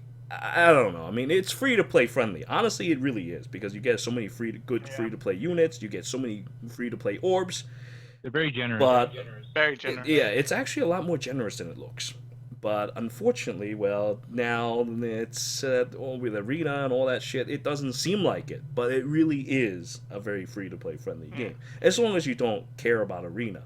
If you just see past that, it's actually very viable, and it's actually could be kind of fun. But because of Arena, well, just don't think about Arena, honestly. Arena is poison. You shouldn't, don't even worry about it. All you get is feathers and orbs out of it. But anyway, my point is that, before I deviate any further, you get a monthly allowance of orbs, and this whole system is actually a clever way to shave your orbs, your monthly allowance of orbs, to make you spend money. But honestly, what Z suggested would have even better, because now after they piss that away, they want even more units, so then they would actually spend money after they spend away their free to play allowance with actual money to go for another guarantee hero. See, that's perfectly fine. But I mean, I guess I can understand that, hey, too many guaranteed heroes, now they banner themselves, lose value. But you know what? Then at the very least, your current players have a lot of fun toys to play with. I guess I can kind of understand how they feel, but I also feel that your idea has a lot of merit, and it actually would make it a lot more fun. At this point, everyone's spending their orbs in order to be able to get more runs on the Tempest Trials and get more feathers. They're getting so desperate. That's crazy, man. I really hope they take those suggestions to heart. There's so many, man. Every discussion you get like a few new ideas, a couple of gold nuggets. I can't imagine the developers not sitting together for a drink and talking it over and saying, you know what, that would be good. Let's present that on Monday morning or something, right? It seems such an easy way to make some money. They probably don't They probably don't even go together. Honestly, I feel like the company just tells them what to do and they have to do it. I think. Yeah, I mean that's what happens when you lose your creative like in the way of like game making. And once you lose your creativity, or when you have that business saying you can't do this, you can't do that, it kind of stifles the creativity and what you can and can't do with your game. Exactly, and we haven't even heard from the developers, except for that one interview. I guess the company didn't like that interview. Seriously, you never heard from Keiji Maeda or whatever that Mashimoto Yoshihiro guy anymore. I don't remember his name, but you don't hear it from the devs anymore. They're just gone. Like, what happened to them? They're just behind the scenes. They have no more role to play anymore, except to find ways to dig money out of people. I feel like their very soul has been crushed by the company that they work for. Anyway, I think Z's mic is like kind of stuck. Yeah, I think so too. Oh boy, that's not good. Come on, host. Otherwise, I'm gonna have to end it for you. That'd be great. Let me text him.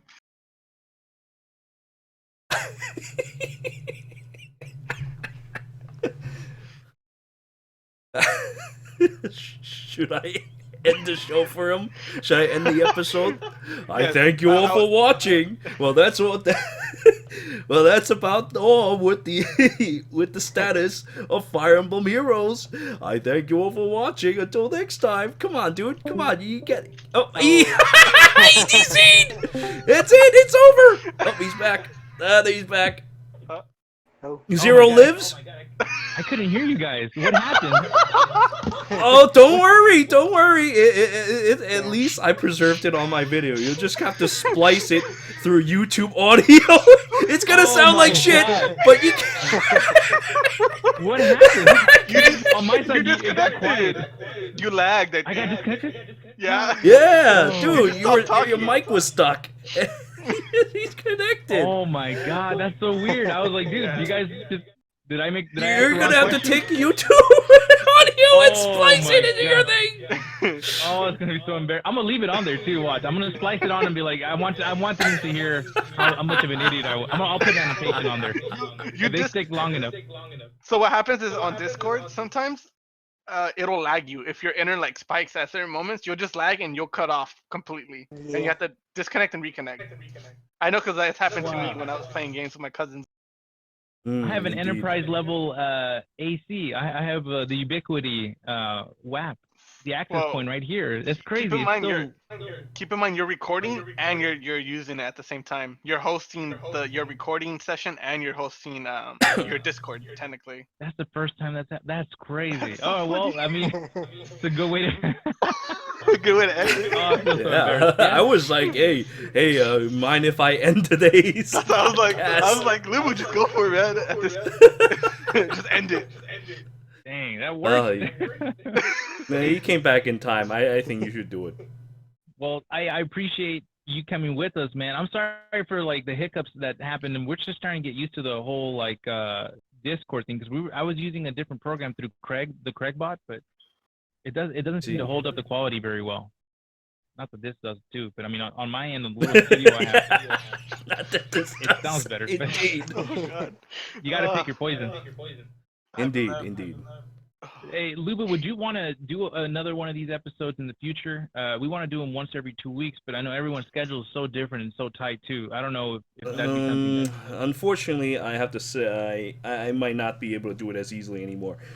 You see, I got recalled back to work as an essential worker, so I have to go and risk my life out there to make some money. But you know, my scheduling for the coming weeks are going to be different, so I can't promise you anything. I mean, you could ask, but I can't promise you anything from this point on. It's not as easy as it was this week. We'll see what happens. Okay, no problem. You know, in the future, if you have the opportunity, let me know. We'd love to have opinions like that because when we talk about Fire Emblem and stuff, we really don't have all the perspectives, and it's always cool to have that, But I appreciate that, man. Thank you for making the time and being on with us. No problem. Thank you. And we'll probably we'll message you from time to time here on the Discord. Don't act like a stranger. We'll just put in our suggestions when it comes to videos. And keep using Maria and Sakura. We miss her, man. Yeah. Yeah. Do you guys want to say anything else? I don't want to be. Man, I feel so embarrassed about this cut off. It's okay. Anyway, it's been like 2 hours. So I'm drained. I've got nothing else to say. Same. Oh, no problem then. All right, thank you guys. Thank you, Lubu. No problem.